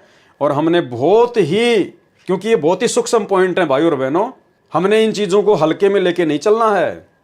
पूर्ण सतगुरु सतलोक चला जाता है, शिष्यों को पूर्ण मर्यादा तथा नाम जाप विधि प्रदान कर जाता है, पूर्ण परमात्मा उस संत रूप में साधकों के कार्य करता है तथा मर्यादा में रहकर भक्ति करने वाले भक्तों को सतलोक ले जाता है। फिर 7वां नंबर सवाल किया, कबीर साहिब के साथ जो 4 बच्चे रहते थे और गरीबदास जी के 6 बच्चे क्या उसी जन्म में सतलोक चले गए थे? फिर सवालकर्ता ने सवाल किया कि गरीबदास जी के तो 6 बच्चे थे, 2 लड़की और 4 लड़के, और कबीर जी के भी 2 बच्चे थे, एक कमाल नाम का लड़का और कमाली नाम की लड़की, क्या वो उसी जन्म में पार हो गए थे? यानी बहुत सारे भाई बहनों को ये शंका है ना कि भाई नानक जी पार हो गए, दादू जी पार हो गए, इब्राहिम सुल्तान पार हो गया, क्योंकि परमात्मा अपनी वाणी में कहते हैं, हम सुल्तानी नानक तारे दादू को उपदेश दिया, जाति जुलाहा भेद न पाया, काशी माए कबीर हुआ। तो दास को परमात्मा ने प्रेरणा की और दास ने बहुत सारी वीडियो बना के आप भाई बहनों को समझाया कि भी भक्ति का प्राइम टाइम तो परमात्मा ने बिचली पीढ़ी को निश्चित कर रखा है। अरे जब आवे 5505 तभी ये वचन मेरा होगा साचा, 5000 और 500 जब कलयुग बीत जाए, महापुरुष फरमान तब जग तारन को आए। जीव आत्माओं को पार करने का समय, पूर्णतया सतलोक भेजने का समय तो ये कलयुग की बिचली पीढ़ी है। आज से पहले जितने भी 64 लाख शिष्य थे परमात्मा के, वो सब के सब काल के जाल में रहे। तो नानक जी भी तो 64 लाख में थे, वो कहां से पार हो जाएंगे? कमाल और कमाली भी तो 64 लाख में थे, वो कहां से पार हो जाएंगे? और गरीबदास जी की जो 6 संतान थी, तो गरीबदास जी का पंथ 12वां पंथ है, और 12वें पंथ में तो काल का फुरमाना चलेगा, क्योंकि काल कहता है कि द्वादश पंथ नाम जो ले ही, द्वादश पंथ यानी 12वां पंथ, द्वादश पंथ नाम जो ले ही हमरे मुख में आन समोई। यानी गरीबदास जी के पंथ में जो व्यक्ति नाम दीक्षा लेगा वो तो असंख्य जन्म पार नहीं होगा, वो तो पार हो ही नहीं सकते। लेकिन यहाँ सतगुरु रामपाल जी भगवान अपने आप को छुपाएंगे, क्योंकि परमेश्वर ने देखो हमसे भक्ति करवानी है। और जब हम शुरुआत में परमात्मा के सत्संग सुनते हैं तो परमात्मा तो छोटे बच्चे से लेकर और जिसको सार नाम तक मिल गया उन सब के लिए सत्संग करते हैं। तो परमेश्वर कभी ये नहीं कहेंगे कि वो पार नहीं हुए, परमात्मा तो यही कहेंगे कि वो पार हो गए। लेकिन पार कहाँ तक हुए? वो पार केवल इतने हुए कि उनको दोबारा से मनुष्य जन्म मिलता हुआ आ रहा है, और वर्तमान में वो सभी 64 लाख आत्माएं इस कलयुग की बिचली पीढ़ी में फिर से आएंगी, फिर से मनुष्य जन्म लेंगी, सतगुरु रामपाल जी की भक्ति करेंगी, और अगर पूर्ण मर्यादा में रहेंगी तो वो सतलोक जाने की अधिकारी बनेंगी। कबीर साहिब के साथ जो 4 बच्चे रहते थे, कबीर साहिब के साथ में 4 बच्चे नहीं रहते थे, केवल 2 ही थे। और गरीबदास जी के साथ 6 क्या उसी जन्म में सतलोक चले गए थे? तो गुरुदेव ने उत्तर दिया है, ये आपके अधूरे ज्ञान का ही प्रमाण है। क्यों? क्योंकि आपने कबीर साहिब जी के 4 बच्चे लिखे हैं, जबकि उनके 2 मुंह बोले बच्चे थे, कमाल और कमाली। ये आपके अधूरे ज्ञान का ही प्रमाण है। कबीर साहिब का कोई बच्चा नहीं था और न ही कोई उनकी पत्नी थी। यानी जो 2 बच्चे उनके साथ में थे वो केवल उनके मुंह बोले थे। परमेश्वर ने मुर्दे से जिंदा किया था और फिर भक्ति के लिए अपने साथ में रखा था। 2 बच्चों जिनका नाम कमाल लड़का तथा कमाली लड़की को मृत को जीवित करके अपने पुत्र व पुत्री के रूप में साथ रखा था। अब परमात्मा ने यह जवाब नहीं दिया जो उसने पूछा, क्या उसी जन्म में सतलोक चले गए थे? यानी कबीर जी के साथ में जो कमाल और कमाली थे और गरीबदास जी के 6 बच्चे थे, क्या उसी जन्म में सतलोक चले गए थे? तो इसका जवाब गुरुदेव भगवान ने इस उत्तर में कहीं नहीं दिया। ये आप और हमारी कॉमन सेंस के ऊपर छोड़ दिया परमात्मा ने। यानी उनमें से कोई भी पूर्णतया मोक्ष प्राप्त नहीं हुआ। कमाल तो गुरुद्रोही हो गया था, गुरुद्रोही तो योगों योगों तक नरक में जाता है, और बाकी जो आत्माएं थी, जो कमाली थी और जो गरीबदास जी के 6 बच्चे से जो भक्ति पर लगे हुए थे, उनको परमात्मा अवश्य वर्तमान में मौका देगा, मनुष्य जन्म देगा। अगर भक्ति करेंगे, मर्यादा में रहेंगे तो पार होंगे। और साथ में परमात्मा ने गरीबदास जी के विषय में एक सत्संग में बताया कि उनके 2 परम शिष्य थे, संतोष दास और बनखंडी दास, उनके परम शिष्य थे। और वो भी केवल इतने ही पार हुए कि उनको भी फिर से मनुष्य जन्म लेना पड़ेगा। यानी जब गरीबदास जी के दोनों परम शिष्य ही पार नहीं हुए, सतलोक नहीं जा पाए, तो भला उनके बच्चे कहां से पार हो जाएंगे? क्योंकि बच्चे तो वैसे भी दृढ़ होकर भक्ति पर नहीं लगते। तो सुनिए छोटा सा सत्संग। अब इन बेरा गरीबदास जी आए थे, 2 संतों का प्रमाण मिला है जो सारे हरियाणा में पार हुए। एक संतोष दास, एक कलाहौड़ के अंदर उसका बनखंडी दास, उन दोनों के वहां आश्रम बने हुए। वो भी इतने पार हुए से वो फिर जन्म लेना से उन्होंने। यानी हम डटते नहीं संत की मर्यादा पे और फिर दोबारा उनको पार करेंगे। तो अब बताओ ईब हम भी फेल होए ऐसा, हम तो कुछ भी जीव नहीं उनकी आंख के सामने बंद भगवान खुद आए, उन पर विश्वास नहीं किया हमने, इसी प्रकार नहीं मानते क्योंकि हम फिर उन संतों के चक्कर में पड़े हैं जिनको बड़ी बड़ी जटार लटार धारावाहिक वो चालान से तन्यों को नारा संत तो वो सब, ये तो एक साधारण जाट से, ये तो जमींदार मेरे हार, ये तो फलानी का दो छोरा से, ये तो दोता है ना हमारे गांव का। गरीबदास ने न्यों कहा करते राज वहां मंदिर बड़ा का माथा टेकना सामने नाक रगड़े से उसके आगे जा गए। और ये फेल होता भगवान आता है तो क्या सींग लगा का आवेगा या कोई और काम करके आवेगा, वो कारण होता है। पर उस समय हम फेल हो जाते हैं, फिर उड़ा मंदिर बनाते हैं, मूर्ति लावा सा फिर पूजन लग जावा, समय जब मानते नहीं उसकी एक भी। अरे एक मान लेते तो एक का पार कर दे, इतना बड़ा ग्रंथ लेके अपन जी छोड़, क्या उन्होंने बताया नहीं होगा, क्या उन्होंने समझाया नहीं होगा, दुनिया को बहुत कहा होगा। पर हमारा जो उल्टी बुद्धि फेर रखी काल ने, या सुलटी होना मुश्किल से, भक्ति मुश्किल नहीं है। मकर तार में ही मैदान सूरे संत पहुंचे सुजान, बैते को बैजान न दे सतगुर पूरे खेवट हैं, शब्द अतीत हमारी जात गरीब दास गुदा ना गात, शब्द अतीत हमारी जात गरीब दास गुदा ना गात। सत साहिब। फिर सवालकर्ता ने 8वें नंबर का सवाल किया सतगुरु रामपाल जी परमेश्वर जी से, कबीर साहिब तो पूर्ण ब्रह्म है, क्या गरीबदास जी कोई साधारण आत्मा थी? गरीबदास जी को भी कबीर साहिब जितना ही लगभग आदर दिया जाता है, इसका कारण? उत्तर दिया गुरुदेव ने, कबीर साहिब पूर्ण परमात्मा है तथा गरीबदास जी भक्ति अधिकारी आत्मा थी, और कबीर साहिब से उपदेश प्राप्त करके वह भी परम आत्मा अर्थात श्रेष्ठ आत्मा हो गई थी। देखो, परमात्मा से ज्ञान प्राप्त करके कोई भी परमात्मा नहीं बन जाता। परमात्मा कहते हैं जीव जीव होता है, पीव पीव होता है, पीव यानी परमात्मा। लेकिन वो जीव जो पीव के संपर्क में आता है तो उसके थोड़े बहुत गुणों से युक्त हो जाता है। जिस प्रकार चुंबक चुंबक ही होती है, लोहा लोहा होता है, लोहा कभी चुंबक नहीं बन सकती, लेकिन ज्यादा समय तक वो लोहा चुंबक के संपर्क में आने के कारण, चुंबक से चिपके रहने के कारण थोड़े बहुत चुंबकीय गुण उसमें भी आ जाते हैं, लेकिन वो थोड़े समय के लिए होते हैं, फिर वो लोहा का लोहा रह जाता है। लेकिन यहां क्या कह रहे हैं परमात्मा? क्योंकि गरीबदास जी स्वयं ही कबीर परमात्मा थे, लेकिन वो एक भगत की भूमिका में यहां आए थे, इसलिए उनको पूर्ण परमात्मा की संज्ञा नहीं दी जा सकती। जिस प्रकार काशी में कबीर जी पूर्ण परमात्मा के रूप में प्रकट थे, और जो केशव बंजारे के रूप में आए थे वो भी कबीर परमात्मा ही थे, लेकिन केशव बंजारा को परमात्मा की संज्ञा नहीं दी जा सकती क्योंकि उनका रोल अलग था और कबीर जी का रोल अलग था। लेकिन यह संकेत कर दिया गुरुदेव भगवान ने, तथा गरीबदास जी भक्ति अधिकारी आत्मा थी और कबीर साहिब से उपदेश प्राप्त करके वह भी परम आत्मा हो गई। परम आत्मा का मतलब होता है परमात्मा, एक होती है आत्मा, एक होता है परमात्मा। तो भाई भगवान के संपर्क में आके कोई भी जीवात्मा परमात्मा नहीं बन सकती। ऐसे तो फिर सारे परमात्मा बन जाएंगे, फिर तो बहुत सारे भगवान हो जाएंगे, असंख्य फिर तो परमात्मा हो जाएंगे। तो यहां गुरुदेव ने संकेत किया है, समझदार को संकेत ही काफी है कि वह भी परम आत्मा हो गई, श्रेष्ठ आत्मा हो गई। अर्थात गरीबदास जी स्वयं ही कबीर परमात्मा थे, वो केवल एक भगत का रोल कर रहे थे। जिन्होंने पूर्ण परमात्मा कबीर साहिब की महिमा का एक सदग्रंथ साहिब रचा और जिसके आधार पर अब ये अनमोल सत्य ज्ञान हमें प्राप्त हुआ, इसलिए गरीबदास जी आदरणीय हैं। गरीबदास जी भले कबीर परमात्मा थे, लेकिन वो आप और हमारे लिए आदरणीय हैं, पूजनीय नहीं हैं। तथा कबीर साहिब पूजनीय हैं। पूजनीय कौन है? कबीर साहिब। कौन कबीर साहिब? वो कबीर परमात्मा जो आज सतगुरु रामपाल जी के रूप में धरती पर प्रकट हैं, जिनका वैदिक नाम है कबीर परमात्मा। पूजनीय केवल हमारे लिए कबीर परमात्मा है, यानी वक्त गुरु ही पूजनीय होता है, क्योंकि वक्त गुरु कबीर पंथ में स्वयं कबीर परमात्मा ही होता है। बाकी चाहे गरीबदास जी हो, चाहे नानक जी हो, चाहे दादू जी हो, ये सब हमारे लिए आदरणीय हैं, पूजनीय नहीं है। इसलिए हम इनको दंडवत प्रणाम भी नहीं कर सकते। हम किसी भी आदरणीय को दंडवत प्रणाम नहीं कर सकते। जैसे हम भक्तों के लिए हमारे माता पिता भी आदरणीय हैं, लेकिन पूजनीय नहीं है, इसलिए हम उनको दंडवत प्रणाम नहीं कर सकते।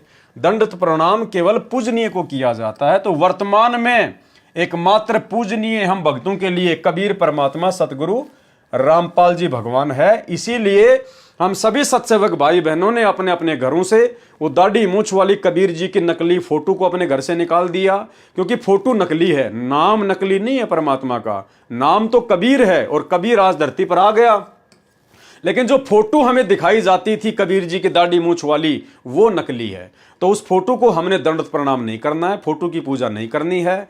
ना ही हमने गरीबदास जी की फोटो रखनी है, ना उनको दंडवत प्रणाम करना है। ना ही हमने अपने घर पर या दरबार में अपने दादा गुरु जी की फोटो रखनी है, ना उनको दंडवत प्रणाम करना है। और ना ही हमने पंडित चिदानंद जी की, जो कि हमारे परदादा गुरु कहे जाते हैं, ना हमने उनकी कोई फोटो अपने घर पर रखनी है, ना हमने उनको दंडवत प्रणाम करना है। इसलिए हम सत्सेवक भाई बहन केवल अपने घरों पर, अपने दरबार में अपने पूज्य गुरुदेव सतगुरु रामपाल जी परमात्मा, जो कि असली कबीर है, इन्हीं का एकमात्र फोटो रखते हैं, इन्हीं को भोग लगाते हैं और इन्हीं से हम हर प्रकार की इच्छा जाहिर करते हैं।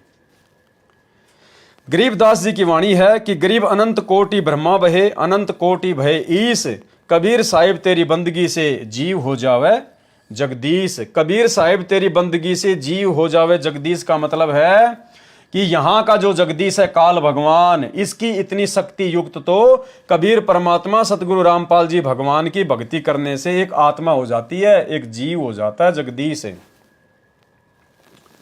सवाल 9, काल भगवान के 21 ब्रह्मांडों का नाश होने पर सारी आत्माएं परब्रह्म के लोक में रहती हैं। यानी जब काल भगवान के 21 ब्रह्मांडों का नाश होता है, महाप्रलय होती है, तब वो कबीर परमात्मा क्या करता है, जितनी भी आत्माएं 21 ब्रह्मांड में होती हैं उन सबको बीज रूप में और इस काल को और दुर्गा को अक्षर पुरुष के लोक में रख दिया जाता है।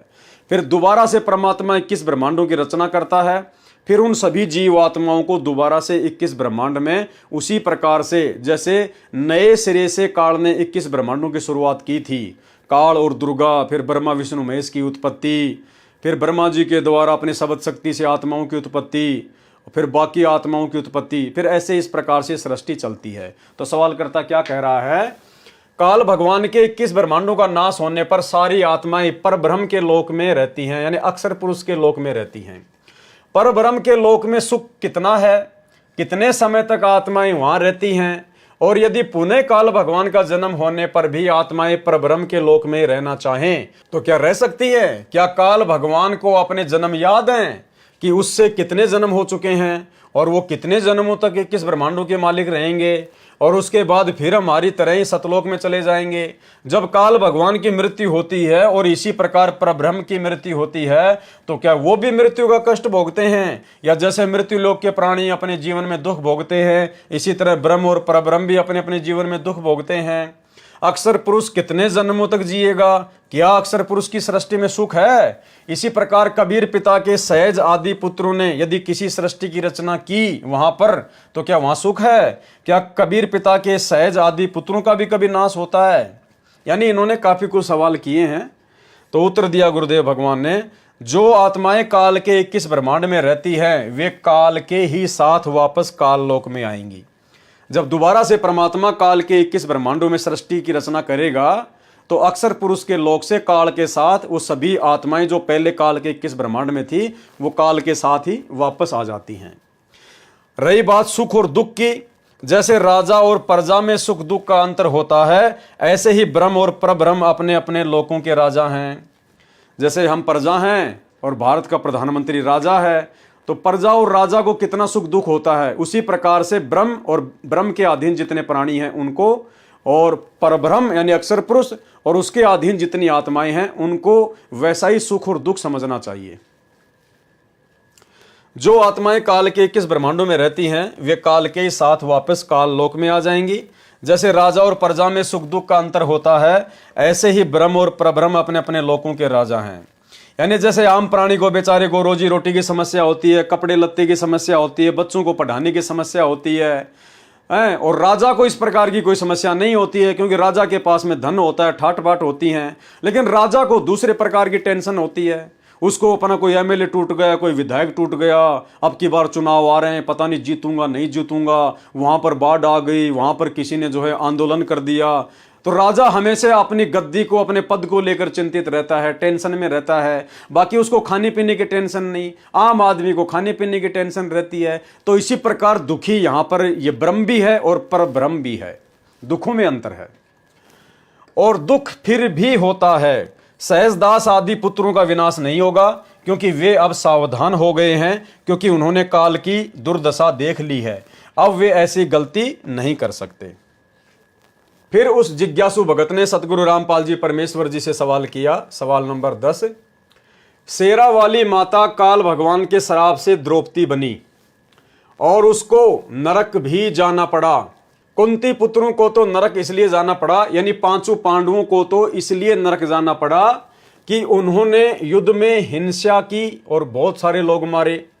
लेकिन कुंती और द्रौपदी को क्यों नरक जाना पड़ा? और युधिष्ठिर जी ने उन सबको अपने अपने हिस्से का स्वर्ग दिया, और ये लोग स्वर्ग भोगकर फिर नरक जाएंगे। ये नरक की अवधि क्या है? एक कल्प या उससे थोड़ी कम या ज्यादा होती है। द्रौपदी जी शेरा वाली माता है। पृथ्वी पर जब लोग माता का जागरण करते हैं तो अक्सर माता लोगों में आती है। जब द्रौपदी जी को पुनः यदि नरक जाना पड़ेगा तो भी शेरा वाली माता जागरण में आएगी या नहीं आएगी? तो उत्तर दिया गुरुदेव भगवान ने। वैसे ये फालतू के सवाल हैं, लेकिन परमात्मा फिर भी, क्योंकि दुनिया फालतू के सवाल ज्यादा करती है हम भक्तों से, इसलिए परमात्मा कहते हैं उनको किस प्रकार से जवाब देना है। एक ऐसी सिद्धि होती है जिससे कई रूप बनाए जा सकते हैं, लेकिन उसका विशेष संबंध मुख्य आत्मा से ही रहता है। जैसे किसी प्राणी के सैकड़ों हाथ पैर हों और उनके किसी पैर को चोट लग जाए तो उसकी भी पीड़ा होती है। ऐसे ही शेरा वाली मुख्य रूप में अपने लोक में रहती है। जो दुर्गा है वो मुख्य रूप से तो अपने लोक में रहती है, और उसी का अंश सिद्धि से द्रौपदी रूप में प्रकट हुआ था। राज्य के बंटवारे के दौरान युद्ध करवाने में द्रौपदी का विशेष रोल अर्थात सहयोग था। यानी जो उसने सवाल किया ना कि कुंती और जो द्रौपदी थी उनको नरक क्यों जाना पड़ा, तो परमात्मा कहते महाभारत का युद्ध करवाने में द्रौपदी का विशेष तौर पर हाथ था। वो बार बार अपने पतियों को, पांचों पांडवों को जोश दिलाया करती थी कि दुशासन ने और दुर्योधन ने जिस प्रकार से मेरी बेइज्जती की चीर हरण करके, तुम उसका बदला लो, बदला लो, इसलिए उसको नरक भोगना पड़ा। और जो पांडवों की माता थी कुंती, उसको इसलिए नरक भोगना पड़ा क्योंकि वो भी पांचों पांडवों को, अपने पुत्रों को अपना अधिकार लेने के लिए प्रेरणा किया करती थी, युद्ध के लिए उनको प्रेरित किया करती थी। राज्य के बंटवारे के दौरान युद्ध करवाने में द्रौपदी का विशेष सहयोग था। वह बार बार कहती थी कि जब मेरा चीर हरण करने की कोशिश की थी तो उसका बदला लो। कुंती भी ऐसे ही पुत्रों को प्रेरणा किया करती थी कि अपना हिस्सा अवश्य लिया जाए, जो अनर्थ का कारण बना। बाद में करोड़ों बहनों के विधवा व करोड़ों बच्चों के अनाथ होने की बद्दुआएं उस सारे ही परिवार को, जिन्होंने बाद में राज्य का सुख भोगा, उनको भोगनी पड़ी। उसका परिणाम इन दोनों कुंती तथा द्रौपदी को भी नरक का दुख भोगने का कारण बना। जागरण के दौरान कोई माता जागरण में नहीं आती क्योंकि वह उनकी अविद्यापूर्वक पूजा है, और जागरण के दौरान प्रेत आत्माएं किसी के शरीर में प्रवेश करके बोलती हैं कि मैं माता आ गई हूं। फिर 11 नंबर सवाल किया उस जिज्ञासु भगत ने सतगुरु रामपाल जी परमेश्वर जी से। काली माता की एक तस्वीर में मैंने देखा कि उनकी काफी भुजाएं हैं, और बचपन में एक और तस्वीर देखी थी जिसमें शायद, जैसा मुझे याद आता है, कि काली माता ने शिवजी भगवान पर पैर रखा हुआ था। काली माता कौन है? यानी बच्चों जैसे सवाल वो कर रहा है सतगुरु रामपाल जी परमेश्वर जी से। अब आप और हमें तो ये बच्चों जैसे सवाल लगेंगे, क्योंकि परमेश्वर ने हमें तत्व ज्ञान की ऊंचाइयों पर बैठा दिया है। लेकिन फिर भी परमात्मा, क्योंकि सभी मालिक की आत्मा है और वो जिज्ञासु भगत था, इसलिए परमात्मा उसका समाधान कर रहे हैं। ये काली माता भी इसी शेरा वाली का अंश है। जो काली माता है, जो नवरात्रि किए जाते हैं ना, कि दुर्गा के 9 रूपों की पूजा की जाती है, तो परमात्मा कहते हैं ये सब उसी की आत्माएं हैं, उसी का अंश है, दुर्गा का ही अंश है, वो दुर्गा नहीं है। प्रश्न 12, लोगों की इच्छाएं वैष्णव माता पूरी करती है, लेकिन आपने कहा कि वो केवल स्मृति के लिए बनाई गई जगह है। सवालकर्ता कह रहा है कि बहुत सारे लोगों की इच्छा तो वैष्णो माता के धाम पर लोग जाते हैं, तो वैष्णो माता लोगों की इच्छाएं पूरी करती है, और आप कह रहे हो कि वो तो खाली एक यादगार बनी हुई है, वो कोई इच्छा विच्छा पूरी नहीं करती है। तो गुरुदेव क्या कह रहे हैं? उत्तर, जैसे वैष्णो माता का एक स्मारक बना हुआ है, यानी एक यादगार बनी हुई है, वहां पर केवल उनका धड़ पड़ा था। अब जैसे कोई वैद्य शरीर छोड़ जाए और उसके शरीर पर यादगार बना दें और मूर्ति भी रख दें तो वह मूर्ति वैद्य का काम नहीं कर सकती। अब आप स्वयं सोचें। फिर उसने आगे सवाल किया 13 नंबर, मेरी मौसी जी का परिवार कबीर साहिब और गरीबदास में काफ़ी श्रद्धा रखता है। वो लोग छुड़ानी साहिब भी जाते हैं। मेरी मौसी जी की छोटी बेटी ने बताया कि गरीबदास जी ने कहा था कि जो मेरे शिष्य हैं वो छुड़ानी साहिब अवश्य आवें, यानी छुड़ानी धाम में अवश्य आएं। जो छुड़ानी साहिब जाएगा उसका सीधा स्वर्गों में वास होगा। इस प्रकार उन्होंने मुझे बताया था। लेकिन उसके बाद जब मैंने आपसे नाम उपदेश लेने के नियम पढ़े तो मुझे शंका हो गई। इसका यदि प्रमाण नहीं है तो मुझे ये बताओ कि कहीं गरीबदास जी इसे लिखना भूल गए हों, केवल वाणी से ही कह गए हों। कृपया ये शंका दूर करें। कहीं ऐसा न हो कि सही नाम लेकर केवल इसलिए मुक्त न हो कि छुड़ानी साहिब नहीं गए। तो गुरुदेव ने क्या उत्तर दिया, ये धारणा अज्ञानी लोगों द्वारा पैदा की जाती है कि किसी स्थान या धाम से ही मुक्ति होती है। ऐसा ही काशी में उन स्वार्थी संतों, गुरुओं, महंतों ने गलत धारणा पैदा कर रखी थी कि जो काशी में मरता है वह स्वर्ग जाता है और जो मगर में मरता है वो गधा बनता है। परमात्मा कह रही है धाम वाम पर जाना, किसी आश्रम में जाना कि उस आश्रम में जाओगे तो ही मुक्ति होगी, तो ही परमात्मा प्रसन्न होंगे। कहते हैं ये तो मूर्ख लोगों की अपनी अपनी सोच है, धर्म को धंधा बना के जो बैठे हुए हैं। ऐसा भक्ति मार्ग में कुछ नहीं है। जो भक्ति आपको गुरुदेव से प्राप्त हो गई, मर्यादा में रहकर कहीं बैठ के कर लो, मर्यादा में रहोगे, गुरु को भगवान मानोगे, ज्ञान को आधार बनाओगे तो मुक्ति होगी। काशी के अंदर पाखंडियों ने एक भ्रमणा फैला रखी थी कि जो अंत समय में काशी में प्राण त्यागता है वह स्वर्ग जाता है और जो मगहर में मरता है वह गधा बनता है, क्योंकि मगहर की धरती पवित्र नहीं है। उस पृथ्वी को भगवान शिव ने श्राप दे रखा है। एक आमी नाम की नदी बहा करती थी, वह भी भगवान शिव ने अपने श्राप से सुखा दी। सभी अपने अपने बुजुर्ग लोगों को लेकर काशी में अपने अपने पुरोहितों यानी पंडितों के घर छोड़ने लगे कि इनका अंत समय आ रहा है, पिताजी को अब कुछ समय हम यहाँ पर रखेंगे। पाखंडियों ने प्रत्येक व्यक्ति की फीस कुछ रुपए प्रति महीना रख दी। वह धन भी पहले जमा कराते, उन पंडों का भी पेट भरते और अपने माता पिता को भी वहाँ रखते और फिर वे वहाँ पर मर जाते। कुछ समय के बाद वहाँ पर भीड़ होने लगी, यानी उन बुजुर्गों की फिर जो है वो काशी में भीड़ होने लग गई। इतनी भीड़ होने लगी कि कहीं स्थान नहीं रहा। इतने बूढ़ों की व्यवस्था कैसे हो? पहले तो पैसे के लालच में आफत मोल ले ली। अब उन नादान पंडित पुरोहितों ने सोचा कि यहाँ पर तो दुनिया ही इकट्ठी होने लग गई, इनकी व्यवस्था हो नहीं पाएगी, इनको रख नहीं सकते। उन्होंने क्या स्कीम बनाई? मनुष्य काटने का हत्था बना दिया। उनको करोत कहा जाता था। वह गंगा के किनारे बनवा दिया। ऊपर से करोत आए और नीचे गर्दन रख दे और वह करोत गर्दन काट देता था और फिर वे उसको गंगा में धक्का दे देते थे। ऐसा कसाईयों जैसा काम इन हिंदू धर्म के मार्गदर्शकों ने किया। वे प्रभु प्रेमी आत्माएं मुक्ति हेतु गर्दन तक प्रभु के निमित्त देना स्वीकार करके उस साधना पर भी आश्रित हो गए।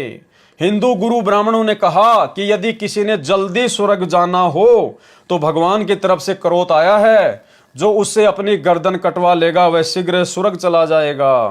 कुछ रुपए टिकट फालतू लगा दी, वह हत्ता बना दिया, तो वह भी स्वीकार कर लिया श्रद्धालुओं ने।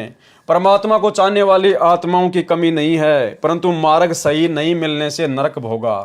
कबीर साहिब इन धार्मिक लोगों का धर्म की आड़ में जुल्म करने का भांडाफोड़ करने लगे। उसके बाद इस भ्रम को तोड़ने के लिए कि जो मगहर में मरता है वह गधा बनता है और काशी में मरने वाला स्वर्ग जाता है, बंदी छोड़ कहते हैं कि सही विधि से भक्ति करने वाला प्राणी चाहे वह कहीं पर भी प्राण त्याग दे, वह अपने सही स्थान पर ही जाएगा। उन नादानों का भ्रम निवारण करने के लिए कबीर साहिब ने कहा कि मैं मगर में मरूंगा और सभी ज्योतिषी वाले देख लेना कि मैं कहाँ जाऊंगा, नरक में जाऊंगा या स्वर्ग से भी ऊपर शतलोक में जाऊंगा। कबीर साहिब जी ने काशी से मगर के लिए प्रस्थान किया। बीर सिंह बघेला और बिजली खान पठान ये दोनों ही सतगुरु के शिष्य थे। बीर सिंह ने अपनी सेना साथ में ले ली कि कबीर साहिब वहां पर अपना शरीर छोड़ेंगे, इस शरीर को लेकर हम काशी में हिंदू रीति से अंतिम संस्कार करेंगे। यदि मुसलमान नहीं मानेंगे तो लड़ाई करके शव को लाएंगे। सेना भी साथ ले ली। अब इतनी बुद्धि है हमारी, हर रोज शिक्षा दिया करते थे कि हिंदू मुसलमान दो नहीं हैं। अंत में फिर वही बुद्धि। उधर से बिजली खान पठान को पता चला कि कबीर साहब यहाँ पर आ रहे हैं मगर में। बिजली खान पठान ने सतगुरु तथा सर्वे आने वाले भक्तों तथा दर्शकों की खाने तथा पीने की सारी व्यवस्था की और कहा कि सेना तुम भी तैयार कर लो, हम अपने पीर कबीर साहब का यहाँ पर मुसलमान विधि से अंतिम संस्कार करेंगे। कबीर साहब के मगर पहुंचने के बाद बिजली खान ने कहा कि महाराज जी स्नान करो। कबीर साहब ने कहा कि बहते पानी में स्नान करूंगा। बिजली खान ने कहा कि सतगुरुदेव यहाँ पर साथ में एक आमी नदी है, वह भगवान शिव के शराब से सूखी पड़ी है, उसमें पानी नहीं है। जैसी व्यवस्था दास से हो पाई है पानी का प्रबंध करवाया है, लेकिन संगत बहुत ज्यादा आ गई है, नहाने की तो बात नहीं बन पाएगी। संगत की नहाने की तो बात नहीं बन पाएगी। पीने का पानी पर्याप्त मात्रा में बाहर से मंगवा रखा है। कबीर साहब ने कहा कि वह नदी देखे कहां पर है। उस नदी पर जाकर साहब ने हाथ से ऐसा इशारा किया जैसे यातायात यानी ट्रैफिक का सिपाही रुकी हुई गाड़ियों को जाने का संकेत करता है। वह आमी नदी पूरी भरकर चल पड़ी। बोलो सतगुरुदेव भगवान की जय। सत साहिब, ये आमी नदी वहां पर अभी भी विद्यमान है। सब ने जय जयकार की। साहिब ने कहा कि एक चद्दर नीचे बिछाओ और एक मैं ऊपर ओढ़ूंगा, क्योंकि वे तो जानी जान थे। कहने लगे कि ये सेना कैसे ला रखी है तुमने। अब बिजली खान पठान और वीर सिंह बघेला आमने सामने खड़े हैं। उन्होंने तो मुंह लटका लिया और बोले नहीं। वे दूसरे हिंदू और मुसलमान बिना नाम वाले बोले कि जी हम आपका अंतिम संस्कार अपनी विधि से करेंगे। दूसरे कहते हैं कि हम अपनी विधि से करेंगे। चढ़ा ली बाहें, उठा लिए हथियार तथा कहने लगे कि आ जाओ। कबीर साहब ने कहा कि नादानो, क्या मैंने यही शिक्षा दी थी 120 वर्ष तक? इस मिट्टी का तुम क्या करोगे? चाहे फूंक दो या गाड़ दो, इससे क्या मिलेगा? तुमने क्या शिक्षा ली मेरे से? सुन लो, यदि झगड़ा कर लिया तो मेरे से बुरा नहीं होगा। वे जानते थे कि ये कबीर साहब परम शक्ति युक्त है, यदि कुछ कह दिया तो बात बिगड़ जाएगी। शांत हो गए, पर मन में यही था कि शरीर छोड़ने दो, हमने तो वही करना है। वे तो जानी जान थे। कौन? कबीर परमात्मा। उस दिन गृह युद्ध शुरू हो जाता, सत्यानाश हो जाता। कबीर साहब अपनी कृपया न बख्शते तो कबीर साहब ने कहा कि एक काम कर लेना, तुम मेरे शरीर को आधा आधा काट लेना, परंतु लड़ना मत। ये मेरा अंतिम आदेश सुन लो और सुनो, इसमें जो वस्तु मिले उसको आधा आधा कर लेना। महीना माघ शुक्ल पक्ष तिथि एकादशी विक्रमी संवत 1575 1575 सन 1518 को कबीर साहब ने एक चद्दर नीचे बिछाई और एक ऊपर ओढ़ ली। कुछ फूल कबीर साहब के नीचे वाली चद्दर पर 2-2 इंच मोटाई में बिछा दिए। थोड़ी सी देर में आकाशवाणी हुई कि मैं तो जा रहा हूं सतलोक में, सुरग से भी ऊपर। देख लो चद्दर उठाकर, इसमें कोई शव नहीं है। जो वस्तु है वे आधी आधी बांट लेना, परंतु लड़ना नहीं। जब चद्दर उठाई तो सुगंधित फूलों का ढेर शव के समान ऊंचा मिला।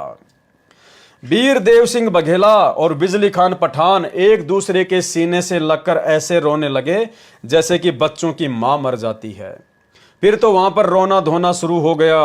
हिंदू और मुसलमानों का प्यार सदा के लिए अटूट बन गया। एक दूसरे को सीने से लगाकर हिंदू और मुसलमान रो रहे हैं। कहने लगे कि हम समझे नहीं, ये तो वास्तव में अल्लाह आए हुए थे। भाइयों और बहनों, देखो आज कितनी बड़ी दया बख्श दी कबीर परमात्मा सतगुरु रामपाल जी भगवान ने। अगर आज सतगुरु रामपाल जी भगवान अपने तत्व ज्ञान की विशेष रजा, विशेष दया, साध संगति से जोड़कर हम सत्सेवकों के ऊपर ना बगसते, तो भाइयों और बहनों संगत में 2 भाग तो हो ही चुके हैं। संत रामपाल जी की संगत में 2 पार्ट तो हो चुके हैं, एक तो साध संगति और एक सतलोक आश्रम मैनेजमेंट हरियाणा। और इन लोगों ने हमारे साथ में लड़ाई झगड़ा करने में, मारपीट करने में, साध संगतियों में आकर उपद्रव मचाने में, पुलिस प्रशासन को लेकर भक्तों के साथ मारपीट करने में, मुकदमेबाजी करने में, गाली गलौज करने में, धक्का मुक्की करने में, गुरुदेव के परिवार वालों ने, इन कोऑर्डिनेटरों ने और इनके पीछे लगी हुई नादान संगत ने कोई कमी नहीं छोड़ी, कोई कसर नहीं छोड़ी। लेकिन हम भगत भाई बहनों ने सतगुरु के आशीर्वाद से हमेशा शांति का परिचय दिया। हम भाई बहनों ने हमेशा हाथ जोड़े, हमने उनकी गालियां खाई, हमने उनकी मार पिटाई खाई, हमने उनके झूठे मुकदमे झेले, हम लोग जेल गए, लेकिन हमने ना उनको गाली दी, ना धक्का मुक्की की, ना हमने उनके साथ में कभी कोई मार पिटाई की, हमने तो सोचा भी नहीं। तो भाई और बहनों, यदि आज इस कलयुग की बिचली पीढ़ी में सतगुरु रामपाल जी भगवान का विशेष VIP आशीर्वाद, विशेष सद्बुद्धि यदि साध संगति से जुड़ी हुई आत्माओं के ऊपर ना होती, तो भाई और बहनों आज ये गृह युद्ध छिड़ जाता, गृह युद्ध। क्योंकि साध संगति में भी आत्माओं की कोई कमी नहीं है, क्योंकि साध संगति में बहती हुई नदी की तरह सतलोक आश्रमों से टूट टूट कर आत्माएं आने लग गई थी। ये देखते हुए डर कर इन सतलोक आश्रम वालों ने फिर साध संगतियों में आकर लड़ाई झगड़े करना शुरू कर दिया, मार पिटाई करनी शुरू कर दी। लेकिन हम लोगों ने अपने गुरुदेव के ज्ञान को आधार बनाकर फिर जगह जगह साध संगतियां करना बंद कर दी और परमेश्वर के आशीर्वाद से लाइव आने लग गए, लाइव साध संगतियां शुरू कर दी। अगर भाई और बहनों हम भी अगर इनकी तरह से अगर जानवर बन जाते, गुरुदेव के बेटा बेटी भाई बंधु रिश्तेदार इन कोऑर्डिनेटर और इनके पीछे लगी हुई 90% नादान संगत की तरह यदि हम सत्सेवक भी जानवर बन जाते, ईंट का जवाब पत्थर से देते, तो भाई और बहनों गृह युद्ध छिड़ जाता, हजारों भक्तों की अकाल मृत्यु हो जाती, लड़ झगड़ के मर कट के अब तक। तो ये गुरुदेव भगवान ने आप और हमारे ऊपर विशेष रजा बख्शी, जो रजा ना तो सतलोक आश्रम वालों के ऊपर है और जो रजा 650 साल पहले ना वीर सिंह बघेल के ऊपर थी और ना बिजली खान पठान के ऊपर थी। दोनों आपस में मरने मारने को तैयार थे। कहने लगे कि हम समझे नहीं, ये तो वास्तव में अल्लाह आए हुए थे और ऊपर आकाश में प्रकाश का गोला जा रहा था। तो वहां मगर में दोनों धर्मों हिंदुओं तथा मुसलमानों ने एक एक चद्दर तथा आधे आधे सुगंधित फूल लेकर 100 फुट के अंतर पर एक एक यादगार भिन्न भिन्न बनाई, जो आज भी विद्यमान है। तथा कुछ फूल लाकर काशी में जहां कबीर साहिब एक चबूतरे पर बैठकर सत्संग किया करते थे, वहां काशी चौरा नाम से यादगार बनाई। अब वहां पर बहुत बड़ा आश्रम बना हुआ है। मगर में दोनों यादगारों के बीच में एक सांझला द्वार भी है, यानी गेट भी है। आपस में कोई भेदभाव नहीं है। हिंदू और मुसलमान ऐसे रहते हैं जैसे माँ जाए भाई बहन रहा करते हैं। उनसे हमने बात की थी, यानी गुरुदेव भगवान कहते हैं जब मैं कुछ अपने भक्तों को लेकर वहां गया था, उनको दिखाने के लिए, भक्तों को विश्वास दिलाने के लिए, तो ये सब कुछ देखकर फिर हमने उनसे कुछ बात भी की थी। तो उन्होंने कहा कि हमारी आज तक धर्म के नाम पर कोई लड़ाई नहीं हुई। वैसे कहा सुनी तो घर के घर में हो ही जाती है, फिर भी हमारी आपस में धर्म के नाम पर लड़ाई नहीं होती। बिजली खान पठान ने दोनों यादगारों के नाम 500 बीघा जमीन दी, जिसमें हिंदू तथा मुसलमान अपने अपने प्रबंधक कमेटी बनाकर व्यवस्थित किए हैं। ये दास संत रामपाल दास सैकड़ों सेवकों सहित 3 बार इस ऐतिहासिक धार्मिक स्थल को देखकर आ चुका है। वहां जाकर ऐसा लगता है जैसे हमने सच्चाई का खजाना प्राप्त हो गया हो। बोलो सतगुरुदेव जी की जय सत साहेब। तो भाइयों और बहनों, आज का ये लाइव वीडियो जो कि पवित्र पुस्तक भक्ति और भगवान के ऊपर चल रहा है, आज के इस वीडियो में केवल हम इतना ही रखेंगे और कल परमेश्वर की दया से कुछ 10-15 शंकाएं उस भगत की ओर हैं जिसने सतगुरु रामपाल जी परमेश्वर जी से प्रसन्न किए थे और गुरुदेव भगवान ने उनके उत्तर दिए थे। तो कल रात्रि 9 बजे सभी भाई बहन लाइव जुड़िए और आगे की वीडियो में क्या सवाल हैं, किस प्रकार से गुरुदेव भगवान ने उनका जवाब दिया है, उसके ऊपर हम कल 15वें नंबर के वीडियो में बहुत कुछ जानेंगे, समझेंगे, सीखेंगे। तब तक गुरुदेव भगवान हम सभी को इजाज़त दे, आशीर्वाद दे। बंदी छोड़ सतगुरु रामपाल जी भगवान की जय हो। बंदी छोड़।